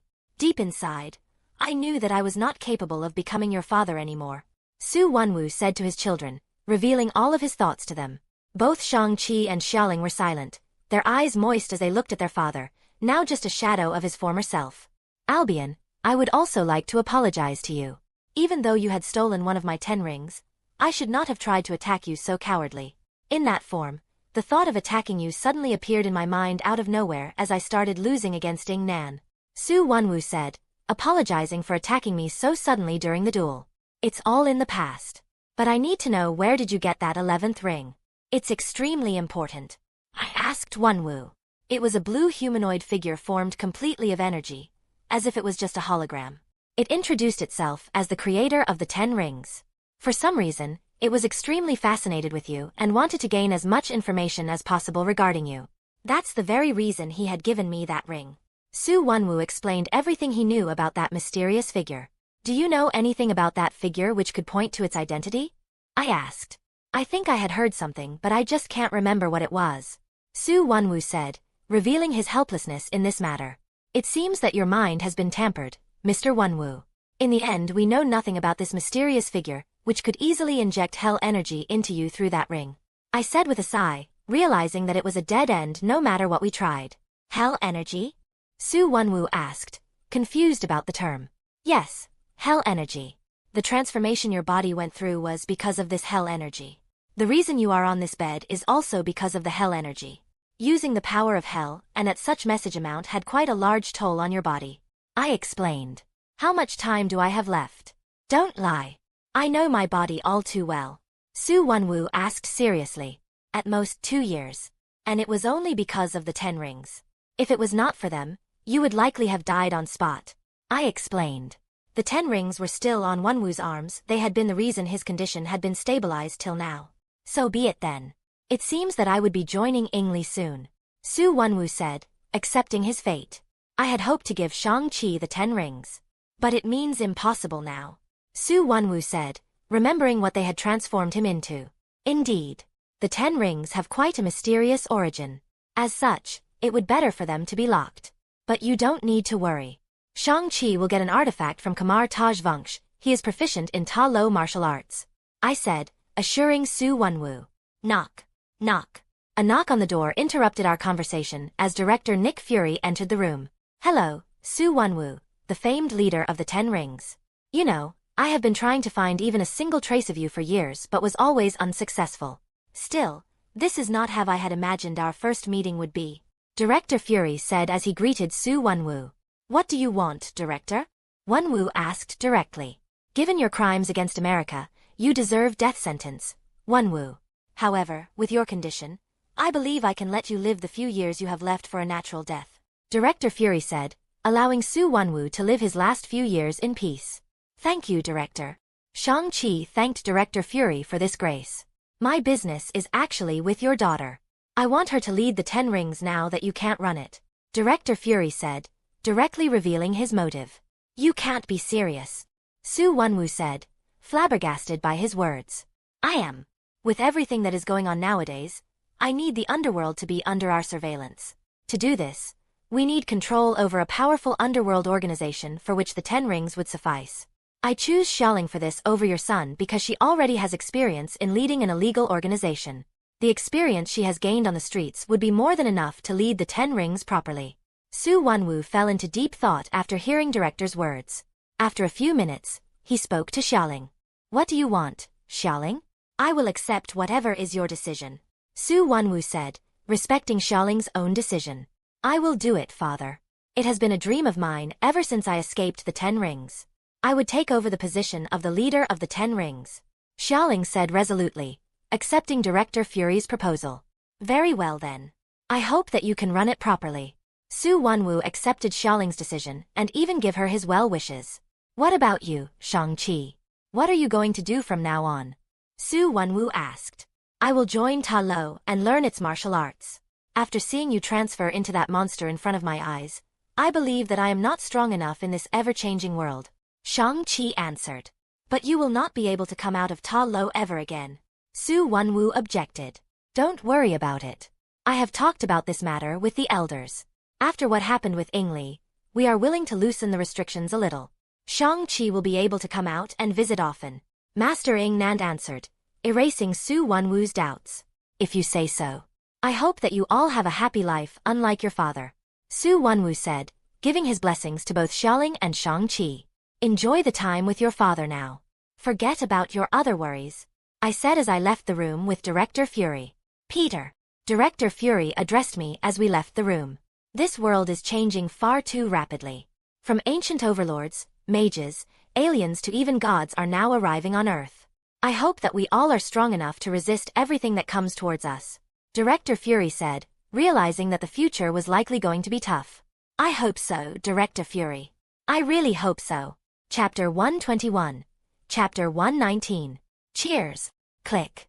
All of us cheered happily as we clinked our Coke cans together.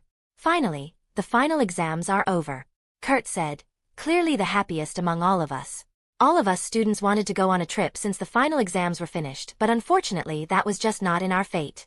After the alien invasion and the attack on the X-Mansion by Su Wenwu, there was simply no chance that the teachers would have allowed us to go on a trip. As such, it was decided as a compromise that we would have a small barbecue party in the mansion's garden. So, here we are, eating barbecue and drinking Coke. This barbecue party is great, but I still wanted to go on a trip. Besides, now that we have portals, we can go literally anywhere on Earth. We could tour Venice in the day and have a dinner in Paris at night. There was so much we could have done, Kurt said, his voice filled with regret as he lamented the lost chance. At least, the teachers are allowing this much. Even the prom was cancelled this year at the school because of the alien invasion. I had even asked a girl for the prom after gathering some courage, and she had even agreed. And then the school decided to cancel the prom entirely because of the alien invasion. Bobby said, raging at the unfairness of the world. It was honestly a great step for him, especially considering what had happened at his previous date. Indeed, it was a great travesty. Even Scott, the stoic and stern guy, agreed with Bobby. However, I along with almost everyone else knew why Scott was so sad that the prom had been cancelled. It was because he was going to ask Jean for the prom. This was no secret among us that Scott liked Jean. I believe only Jean herself along with Bobby, the new guy, and Kurt, the oblivious one, didn't know about this matter. Well, I also know that Emma was going to ask me to join the prom as her date. But unfortunately, it just was not fated. At least we have today. The training is going to be even tougher from now on since we are going to officially join the X-Men soon, Jean said, reminding us of the hardships ahead. Before, we could only be said to be interns in the X-Men. But now we were going to be the official members of the X-Men, and as a result, our training was going to be even harder than before so that we could handle any kind of situation in the future. At first, most of us had only joined the X-Men since it felt fun and because of a desire to help people.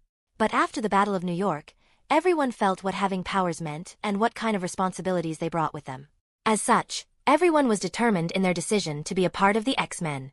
Even our college life is going to be non-existent because of it since we won't be able to attend the college for even a whole month. Kurt said regretfully since our college life was going to be over before it even started. Professor Xavier had, with a little help from S.H.I.E.L.D., organized our admission in the Empire State University. However, we would only go there if it was absolutely necessary. The rest of the time, our studies would only be through recordings. One reason for this decision was that we would be mostly busy in the training and mystic art studies. Ancient One had asked all of us students to be honorary sorcerers since most of us already had this position. So, all the students were now going to be studying mystic arts, although it was unlikely that they would find much success in it. The main reason, however, was the fear that our identities could be accidentally revealed while we attended the college. The X-Men were currently world famous because of our role in the Battle of New York. As such, our popularity was at an all-time high and everyone was searching for our identity. But it also meant that the anger in the anti-mutant organizations was at its peak since their very foundation was in danger now. So, it was better for us to be out of public sight if possible. Still, I can't believe that you are going to be learning from some of the world's greatest minds, Peter. Tony Stark and Bruce Banner. It's like a dream coming true for you, right? Kitty said since Mr. Stark had officially invited me as an intern in Stark Industries. He had been quite impressed by me during the time we worked together and wanted to continue working with me. Moreover, Dr. Banner was often with us, working to crack the Chitauri technology. As such, I got to learn a lot from them, and my achievements in the field of science were increasing day by day. That's true. But you don't need to be jealous, Kitty. After all, everyone is improving by leaps and bounds. I said, reminding her of how much everyone had improved. Yeah, I can do this now, Kurt said as he showed us the can in his hand. Then, the can suddenly disappeared and dropped into a garbage bin nearby. This was a secondary mutation which had developed in Kurt's body a few days ago, perhaps due to him learning mystic arts and exploring his spatial affinity. He could now teleport small objects despite not teleporting himself. However, the distance he could teleport was not that much long for now. Kitty could now phase only parts of her body while Scott had learned how to lower his energy beam's intensity and even enhance it momentarily. Meanwhile, Bobby had the most intense improvement. His ice powers had improved so much that he could now completely cover himself in a layer of ice. That is why he had chosen the name, Iceman. Hey, Emma, can you come with me for a moment? I need to tell you something, I said in a rather nervous tone to Emma, who was sitting beside me. Of course, Peter, Emma said with a smile as she stood up along with me. Perhaps she understood what I wanted to tell her. Has Peter finally gathered enough courage to ask her out? I could hear everyone talking about us behind our back as we walked away. So, what did you want to tell me, Peter? Emma asked once we reached a rather secluded spot in the garden. Her voice was filled with nervousness, even though she had an inkling of what I wanted to tell her. As you have guessed, I am finally ready to enter into a relationship with you. Are you still willing, Emma? I asked her. I had given it a lot of thought before deciding to finally move on from the past and discover the future. A lot of time had passed since the incident which turned me into who I am now. I was finally ready to look above that incident and believe in who I am now, not who I was. Moreover, I knew that Emma would not always be waiting for me. Despite us not going to spend much time in college, I knew that she was serious about her studies. She was an ambitious woman who wanted to become super rich someday. But I also knew that she wanted me to be at her side throughout the journey. Of course I am willing. As she said these words, Emma immediately closed the distance between us and kissed me on the cheek. I would say that she was feeling rather bold these days. Did you like it? Emma asked mischievously. How could I not? I said, still blushing from the sudden kiss. So, when is our first date? Emma asked excitedly. I was thinking of... Ring. Ring. A sudden call on my phone unfortunately ruined the atmosphere between us. Who is it at this time? Emma asked, frustrated that the romantic atmosphere between us was ruined. Huh. Why would Captain Stacy call at this time? I said, surprised by the caller's identity. Hello, Captain Stacy. Why did you call? I asked as I picked up the call. Peter, has Gwen called you today about anything? Captain Stacy asked, his voice tinged with worry for some reason. No, I had last talked with her yesterday. What's the matter? I asked, worried about Gwen. Her phone is switched off. Moreover, even the tracker I had asked her to put on her phone so that I could always track her is untraceable. I have a feeling that something is afoot. Captain Stacy explained the whole matter. What? I am coming right away, Captain Stacy. Don't worry, I said, worried about Gwen's situation. Chapter 122. Chapter 120. Captain Stacy. I addressed Captain Stacy as soon as I entered my home. I could see Captain Stacy sitting in the living room, with Aunt May consoling him that Gwen would be all right. Ah, you are here, Peter, Captain Stacy said in a fatigued tone. At this moment, Captain Stacy didn't look like the proud police captain I used to admire. All I could see was a tired father who just wanted his daughter. Any news of Gwen? I asked hesitantly. No, not even a single clue. MJ said that Gwen had went on a small patrol after school. However, there was no news of her after that. The signal of her tracker disappeared and there has been no sighting of Spider-Woman since then too. I checked the entire area where the signal had last appeared, but not a single clue. The only thing I found was a disappearing web which proved that she had been in the area. I knew more or less what Captain Stacy was feeling. Ever since his wife had been killed by an accomplice of a murderer he had encountered, Captain Stacy only had Gwen remaining in his family. Despite the fact that he could often not be a part of Gwen's life, he loved her dearly. Don't worry, Captain Stacy. We will find Gwen for so now that I am here. With the help of my magic, I would surely be able to track her.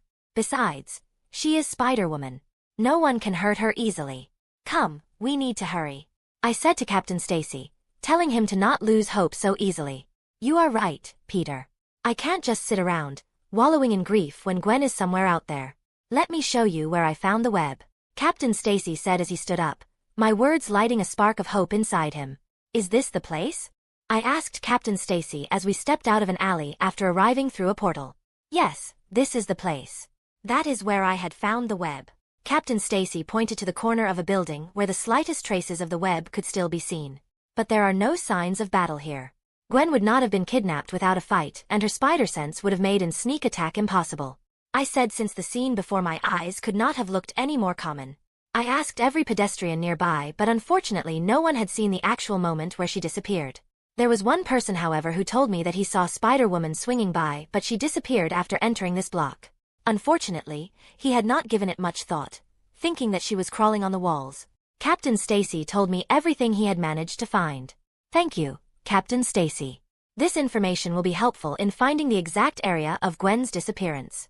Now, let me see what I can do, I said, ready to search the area using the magic spells. I quickly activated my suit's chameleon mode so that my spells would not be seen by a passerby. Let's start from here. I decided to start from where the web had been found and as such, used an observation spell to find anything peculiar. To think that the matter was this grave. Until now, we had been thinking of Gwen's disappearance as a unique case of kidnapping through unusual means. Yet I now knew that this assumption could not be true. Because I could sense minute spatial fluctuations in the air just a few meters away from the building where the web had been found. Could it be the work of a mutant with teleportation ability? But there was no other mutant with teleportation ability according to Professor Xavier and Mystique, who knew virtually every mutant out there. Just to be sure, I decided to check what kind of spatial fluctuations they were with my dragon sense. Every type of spatial fluctuation had a distinct feeling. The spatial fluctuations generated by a portal created by a sorcerer had a much different feeling from the spatial fluctuations generated by an interdimensional portal. Even Kurt's teleportation generated distinct spatial fluctuations. Fuck, I cursed as I realized what kind of spatial fluctuations they were with my dragon sense. Because the spatial fluctuations gave a feeling which was similar to the interdimensional portals created by interdimensional monsters, and even the ones created by Spider Supreme. Just how had Gwen fallen into this kind of matter? What happened, Peter? Why do you have this kind of expression? Captain Stacy asked as he saw the change in my expression. The situation is much more complex than we had thought. But I would do my best to bring Gwen back. I told Captain Stacy the truth because I knew that an experienced police officer like him would easily pick up my lie. So, I could only tell him that I would do my best. Gwen will come back, right? Captain Stacy asked, wanting to have at least this much assurance. This is not something I can answer as I don't have this much experience. Only Ancient One can tell anything in this matter. I will call her immediately. I answered honestly. I immediately messaged Ancient One about the entire matter. Ancient One, realizing the seriousness of the situation, arrived at the scene in just half an hour. Please save my daughter, Ancient One. Captain Stacy literally begged Ancient One as she stepped out of the portal. Don't worry, Captain. I will do my best to save your daughter, Ancient One said, reassuring him. Ancient One casted a spell, but not the one I had thought she would. Once the spell was casted, I could see every nearby person moving away from here as if this place had been cursed. In just a few minutes, the entire street was empty. A small mind trick. It will make sure that no one disturbs us here. Ancient One explained that she needed the street empty to completely analyze the spatial fluctuations. Next, she even created an illusory barrier. Now that the street was empty, Ancient One took a deep sigh and created magic circles in both of her hands, clearly going to cast a grand spell.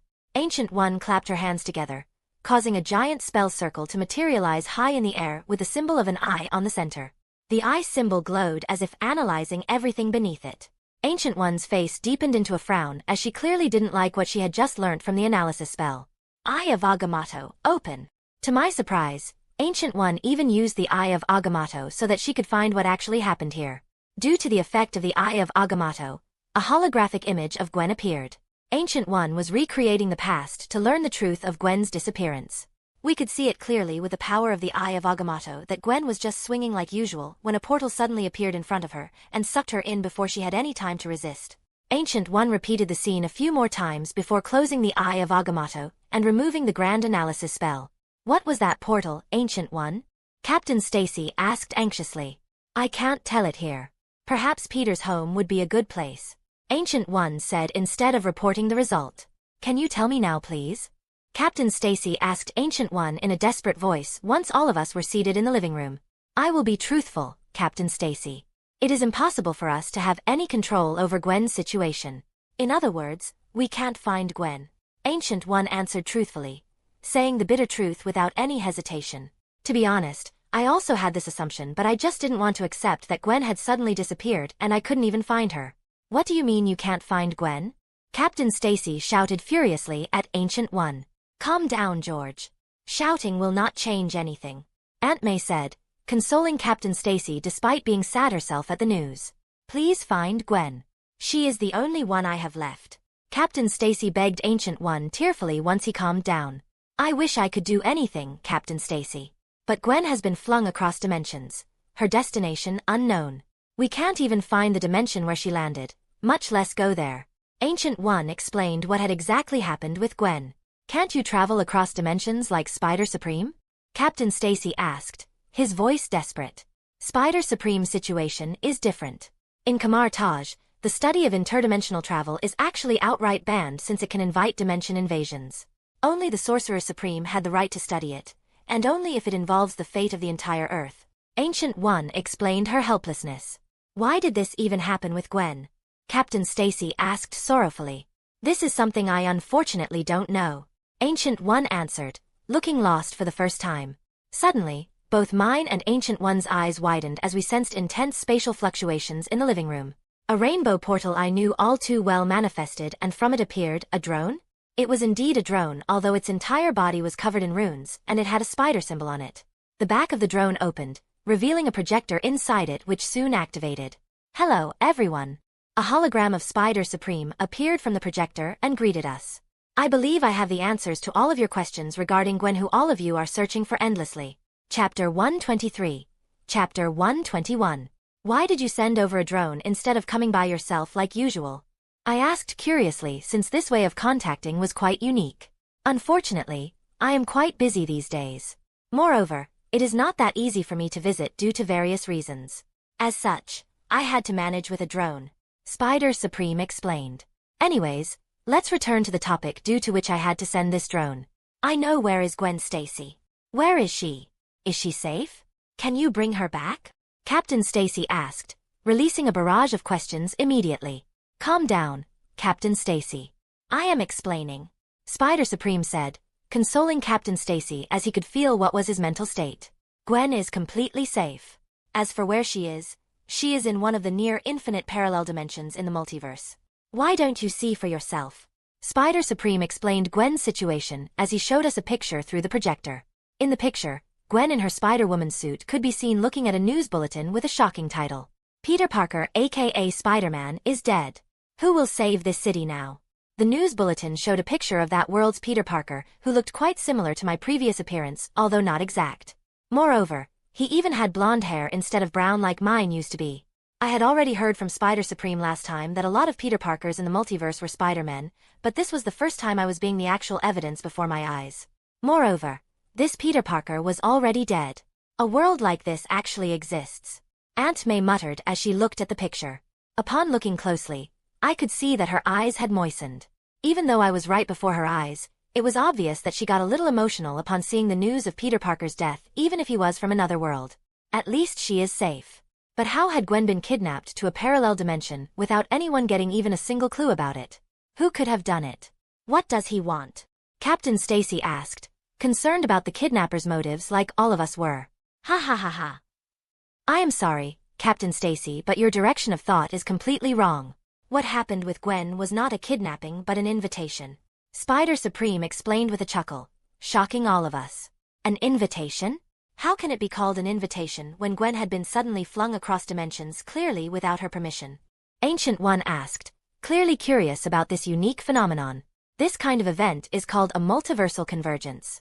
Although its nature is similar to that of kidnapping, it is called an invitation because this event only happens when the multiverse itself calls upon spider totems to resolve a matter which affects several dimensions, and can even cause instability throughout the entire multiverse. Spider Supreme explained patiently. Can only spider totems be called upon by this phenomenon? Is it possible for someone other than a spider totem to participate? I inquired. A multiversal convergence generally only calls upon spider totems as they are much more connected to the multiverse, and it is much easier for them to travel through it. However, there have been some rare cases where other superhumans have called upon. But in most of these cases, the other superhumans were somehow connected to the spider totem. It didn't matter if their relationship with the spider totem was positive or negative. You don't need to worry too much though. Spider convergence can be said to be a rather common phenomenon in the multiverse. In fact, every spider totem in the entire multiverse goes through it at least once in his entire lifetime. Even I went through it a few times before I started traveling the multiverse myself. Spider Supreme showed us a bunch of pictures to prove his words. One picture showed him with tens of Spider-Men facing something, the only thing common in the spider totems being their web-themed suit. There was another picture where Spider Supreme was standing together with two other Spider-Men, one wearing a Spider-Man suit with a hoodie and the other one wearing the UK flag on his Spider-Man suit. He showed us a few more pictures, but I noticed one thing after seeing them. There were a lot of Spider-Men wearing the red and blue suit. Were they all Peter Parker? After all, the Peter Parker of the dimension Gwen had fallen into wore the same suit. If it was true, then Spider Supreme was truly not lying when he said that over 80% of the spider totems were Peter Parker or a variation of him. Excuse me. May I ask you a question, Spider Supreme? Aunt May suddenly asked politely. Of course, Mrs. Parker. You don't even need to ask. Spider Supreme replied. Are you perhaps also Peter Parker? Aunt May asked. She had connected the dots quite quickly, I would say. After all, Spider Supreme's suit was rather similar to the suit worn by the Peter Parker of the dimension Gwen had fallen into. Moreover, he had not changed his voice at all. Yes, I am, Spider Supreme said with a sigh as he removed his mask. Then why did you not reveal it? Even if I am not your Aunt May, you don't need to speak so formally, Aunt May said, admonishing Spider Supreme for being so distant. It is a necessity, Aunt May. I have been to thousands of parallel dimensions where all the people I knew were different no matter however slightly. As such, it is a necessity for me to be distant with them, otherwise it would be impossible for me to preserve my original impressions of them. Spider Supreme revealed his plight. Just how old are you? Aunt May asked upon realizing how aged Spider Supreme sounded. Moreover than 200 years old. Spider Supreme answered truthfully. Oh, then, it must be a sad life. Do you still have any of your loved ones still with you? Aunt May asked, worried about Spider Supreme. Of course, he has. He just married a few months ago. I answered in Spider Supreme's stead so that he couldn't lie. Really? Can you show me? Aunt May asked excitedly upon hearing my words. How can I not show it when it is you who is asking, May? Spider Supreme said with a slight smile as he gladly showed her the wedding pictures of him and Morgan. This is Morgan, Spider Supreme said in a rather joyful tone, Perhaps happy to share the pictures with Aunt May even if she was not his own world's Aunt May. Both of you look perfect together. She reminds me of Emma though, Aunt May said as she suddenly looked at me. Damn it. I already knew from her look what was she thinking. She was playing matchmaker again like she used to with MJ when we were children. May, you can talk with him later. Spider Supreme, can you tell me when she will be back? Although Captain Stacy was happy to learn that Gwen was safe, he was still worried for her. It will probably take 1 to 2 weeks. It is just some idiot trying to access parallel dimensions. Not something too dangerous. Spider Supreme answered. Is dimensional travel that much dangerous that a multiversal convergence must happen to stop it? Ancient One questioned seriously. It is not dimensional travel itself that is difficult. Whether by science or magic, it can be achieved. But what is dangerous is where it will connect. Ancient One, you know yourself how complex the dimensional structure of a world is.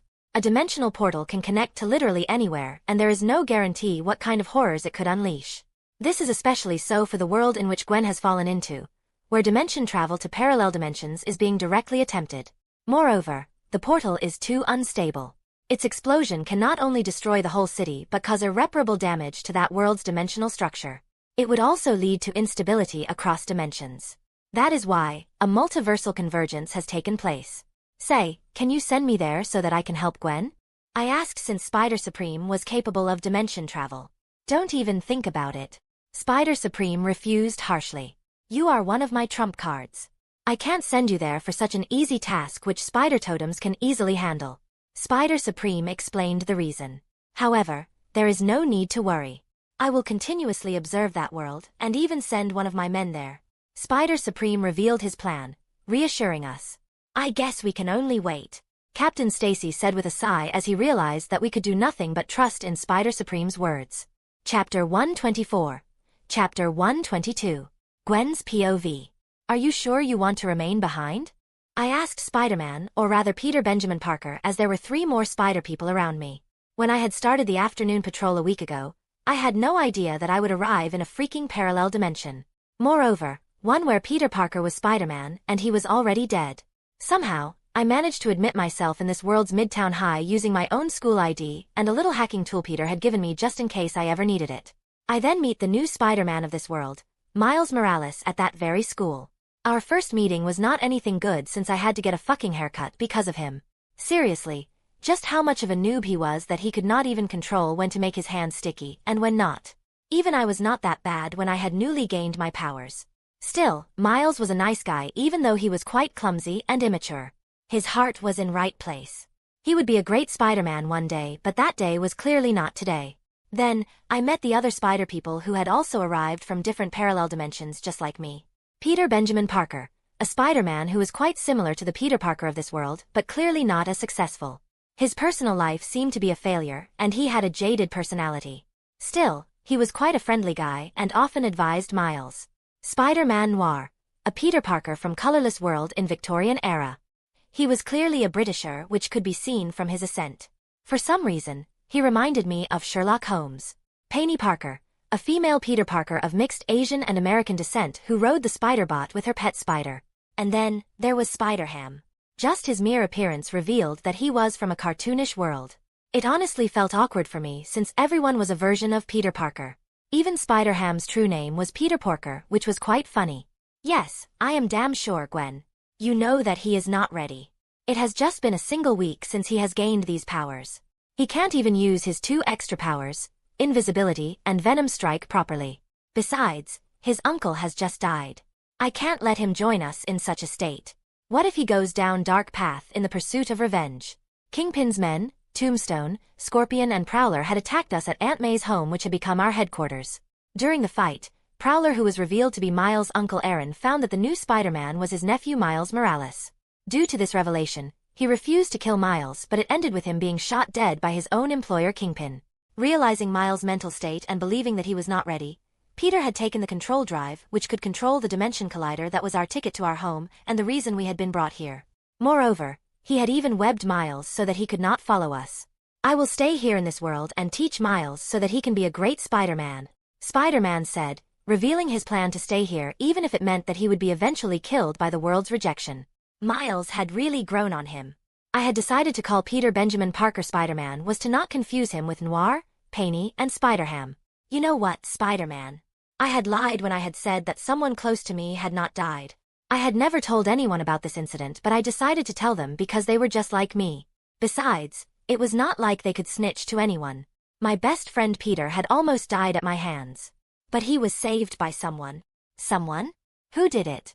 Spider-Man asked curiously. Another Spider-Man, Spider Supreme. A Spider-Man who is also Sorcerer Supreme. A title given to the greatest of the sorcerers. He is someone who can easily travel to various parallel dimensions. He is the one who saved Peter. Not only did he save Peter, but he gave him powers which made our power look like that of a real spider. Really? Just what kind of powers that spider wizard had given him? Spider-Man asked, clearly not believing my words. You have seen Miles' venom strike, right? I don't think that any one of us can survive one of Peter's crimson lightning bolts at full power. I explained. That's strong. Spider-Man exclaimed in surprise. My Peter is no spider. He is a dragon. I said with a smirk. But in the end, Peter is no longer my best friend. He is still my friend, but our paths have become too divergent. I said with a sigh. At least, he is still alive. Unlike my Uncle Ben. Spider-Man replied. Enough of this bantering. Noir said to us since we had arrived at our destination. The Fisk Tower. Hope you are proud of your decision, Peter. I said to Spider-Man. Just what the hell was that right now? I said furiously to Spider-Man, who had been charmed the minute he had seen Mary Jane of this world. I can only say that I am sorry. Spider-Man said as we entered the chamber where the Dimension Collider was. Looks like we are right in time. Noir said since the Dimension Collider had just been activated. Then what are we waiting for? Spider-Man said as all of us crawled towards the point where the drive would be inserted. Once I have taken control over the collider, all of you will return to your worlds. After that, I will explode the entire collider. Spider-Man explained the plan for the last time. I don't think so, my dear Peter. A female voice sounded as robotic tentacles erupted from an open panel and interrupted our plan. Soon, the culprit was in our sight. Ali Octavius, the Lady Octopus, one of the Kingpin's subordinates and also a scientist. We had already fought her when we had went to steal the parts for the control drive. You are not going anywhere, Lady Octopus said as she launched her tentacles towards us. I was about to retaliate along with the other spiders when my spider sense rang. As I dodged with the help of my spider sense, I saw what had triggered it. Tens of gunmen had surrounded us and were firing continuously.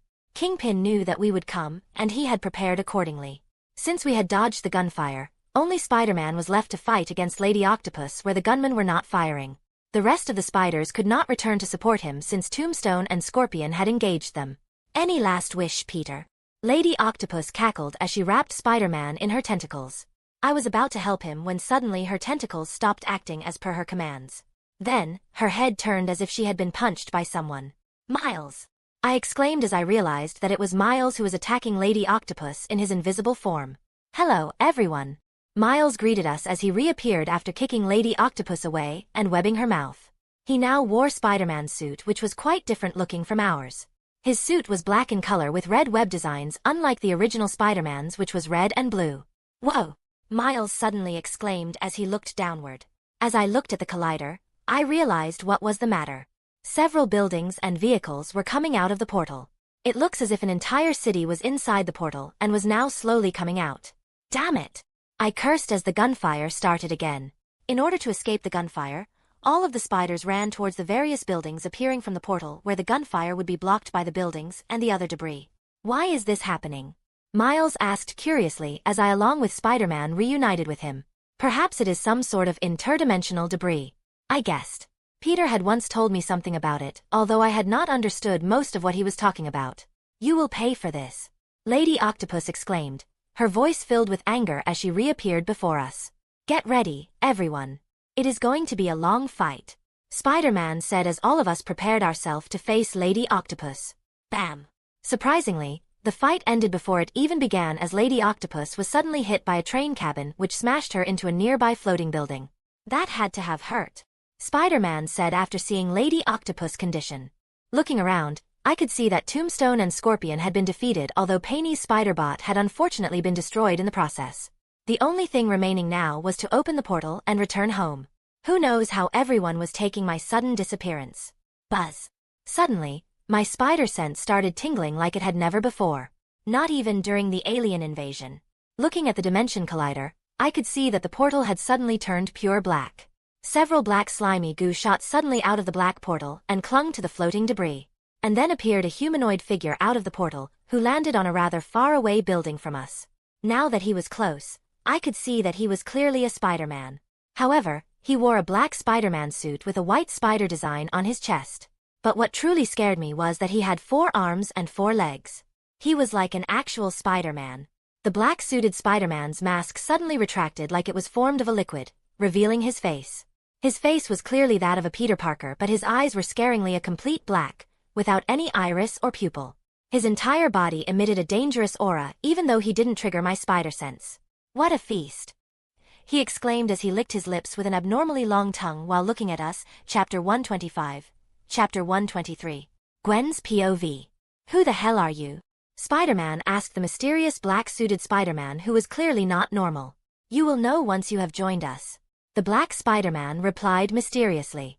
What the hell do you mean by that? Spider-Man asked.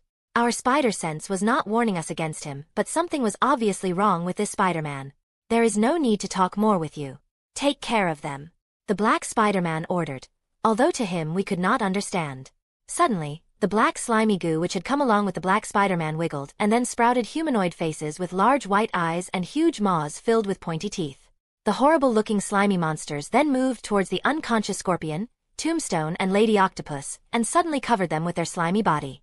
In just a few moments their body was completely wrapped in that black goo, and then it transformed until it was just a black skin suit. Then, all of them stood up as if they had never been injured. There was also a white spider logo on their chest along with huge white eyes just like that of the black Spider-Man and the slimy goo monsters. Keep them alive. The black Spider-Man ordered. To our horror, huge gaping maws filled with sharp pointy teeth appeared on their faces and they said in unison, "As you wish, my lord." Before we could confront the black Spider-Man about his intentions, the now controlled Lady Octopus, Tombstone and Scorpion engaged us. Protect Painy. She doesn't have her spider bot anymore. Whoa! As Spider-Man was instructing us, he narrowly dodged one of Lady Octopus' tentacles which was now also covered in that black goo. The tentacle smashed through the floor after Spider-Man dodged it, revealing that it was much stronger than before. We could no longer afford a hit from them. Be careful. My spider sense is much muted against them for some reason. Spider-Man warned us. Indeed, as I dodged one of Lady Octopus' tentacles, I could notice that the warning released by my spider sense was much later compared to before, and the intensity was also lesser. This was an uphill battle where our greatest advantage, the spider sense, was not working well. Moreover, these were just minions. Their leader, the black Spider-Man, was still watching us patiently. Was that bastard referring to us being controlled by that slimy goo when he talked about us joining him? It clearly seemed so. Miles, take care of Tombstone. He only has his strength going for him. With your invisibility, it should not be tough to fight him. Just make sure that you are not hit. Spider-Man instructed Miles upon seeing that Noir and Spider-Ham were having difficulty dealing with both Tombstone and Scorpion. Got it, Miles said as he turned invisible. Bang! Bang! Suddenly, the sound of gunfire sounded once again. As I looked to see what was happening, I saw that the gunmen were firing at the black Spider-Man, fear clearly visible on their face at his abnormal appearance as well as the fact that he now controlled Lady Octopus, Tombstone and Scorpion. Mere insects dare to attempt to hurt me, the black Spider-Man said furiously as he dodged the bullets. This at least showed that he was not invincible. He could still be taken down. You will pay for this, the black Spider-Man exclaimed as he jumped towards the gunman with his 4 legs. I prayed for the gunman since I knew that the black Spider-Man was going to massacre all of them. Despite knowing this fact, we could do nothing since we were still engaged in battle. The screams of the dying gunman sounded in my ears, yet I could do nothing except dodge another one of Lady Octopus' tentacles. This is going nowhere, Noir said furiously, frustrated by his inability to save the gunman. Bang! Irritated, Noir actually took out his gun and shot Scorpion. KR. To our surprise, the black slimy goo was clearly damaged by the gun since the suit formed by the slimy goo changed its shape near the area where the bullet had been hit and even left it open for a second. Perhaps this can work, Miles said as he saw the bullet hit Scorpion. He reappeared behind Tombstone and punched at his neck, unleashing a venom strike at full power. The black slimy goo was damaged so much by Miles' venom strike that it simply left Tombstone and ran away. Use this, Noir. Paney shouted as she threw a taser at Noir. It's game over now, little Scorpion. Spider-Ham shouted as he hit with a wooden hammer at Scorpion's head, distracting him. Bang! Bang! Noir shot a series of bullets at Scorpion, disturbing the suit formed of slimy goo, and then jabbed him with a taser. KRR! The black slimy goo ran away as it had been too damaged by Noir's continuous attacks. Good night, Lady Octopus. Miles shouted as he struck Lady with a venom strike by taking advantage of his invisibility, while Spider-Man and I distracted her. Now, only he is left. Spider-Man said as he looked at the black Spider-Man who has now facing Wilson Fisk, the last survivor here except us. As we swung towards the black Spider-Man, we saw the dead bodies of the gunmen. Their bodies had been torn apart as if the one who had done who was a monster, not a man. Leave Fisk, whoever you are. Spider-Man threatened the black-clad one who had Fisk's neck in one of his hands and was about to crush it. To our surprise, the black Spider-Man actually listened to our words and threw away Wilson Fisk, sparing him. To think that all of you won against the lesser symbiote so easily. You are indeed worthy of joining us.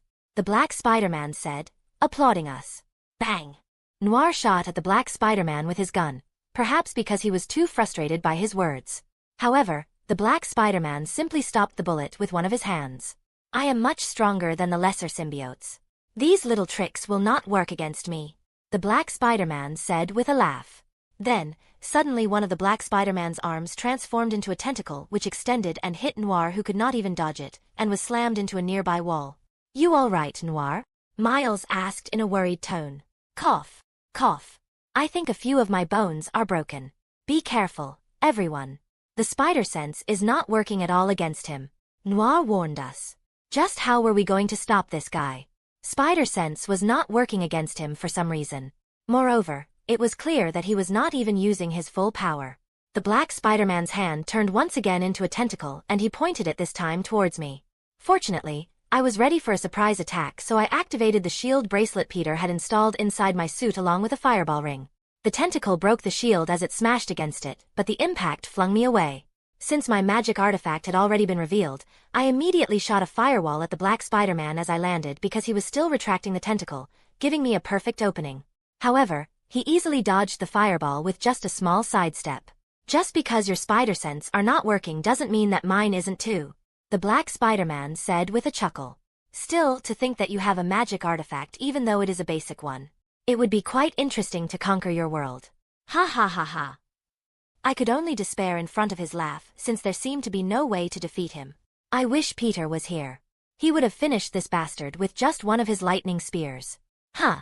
The black Spider-Man's laugh suddenly ceased as he looked at the portal with surprise clearly visible on his face. The portal had turned a kaleidoscopic rainbow color, revealing that someone was using it like the black Spider-Man had done to arrive here. At this moment, that rainbow color felt like a ray of hope for us. As expected, a man soon came out of the portal. He was a young man with long blonde hair and piercing blue eyes. He wore white regal clothes along with a long coat as well as a feather ornament on his right shoulder. Moreover, he had a strange-looking staff in his hand. Who the hell are you? How did you get here? The black Spider-Man asked threateningly. The man didn't answer his question but started saying something else instead. As his staff suddenly started glowing, it became clear that he was casting a spell. Stars. Cosmos. Gods. Animus. Antrum. Unbirth. Obe stars. Veil the fate of this world. Stellar barrier. As soon as the spell was casted, it felt as if the stars had descended on Earth.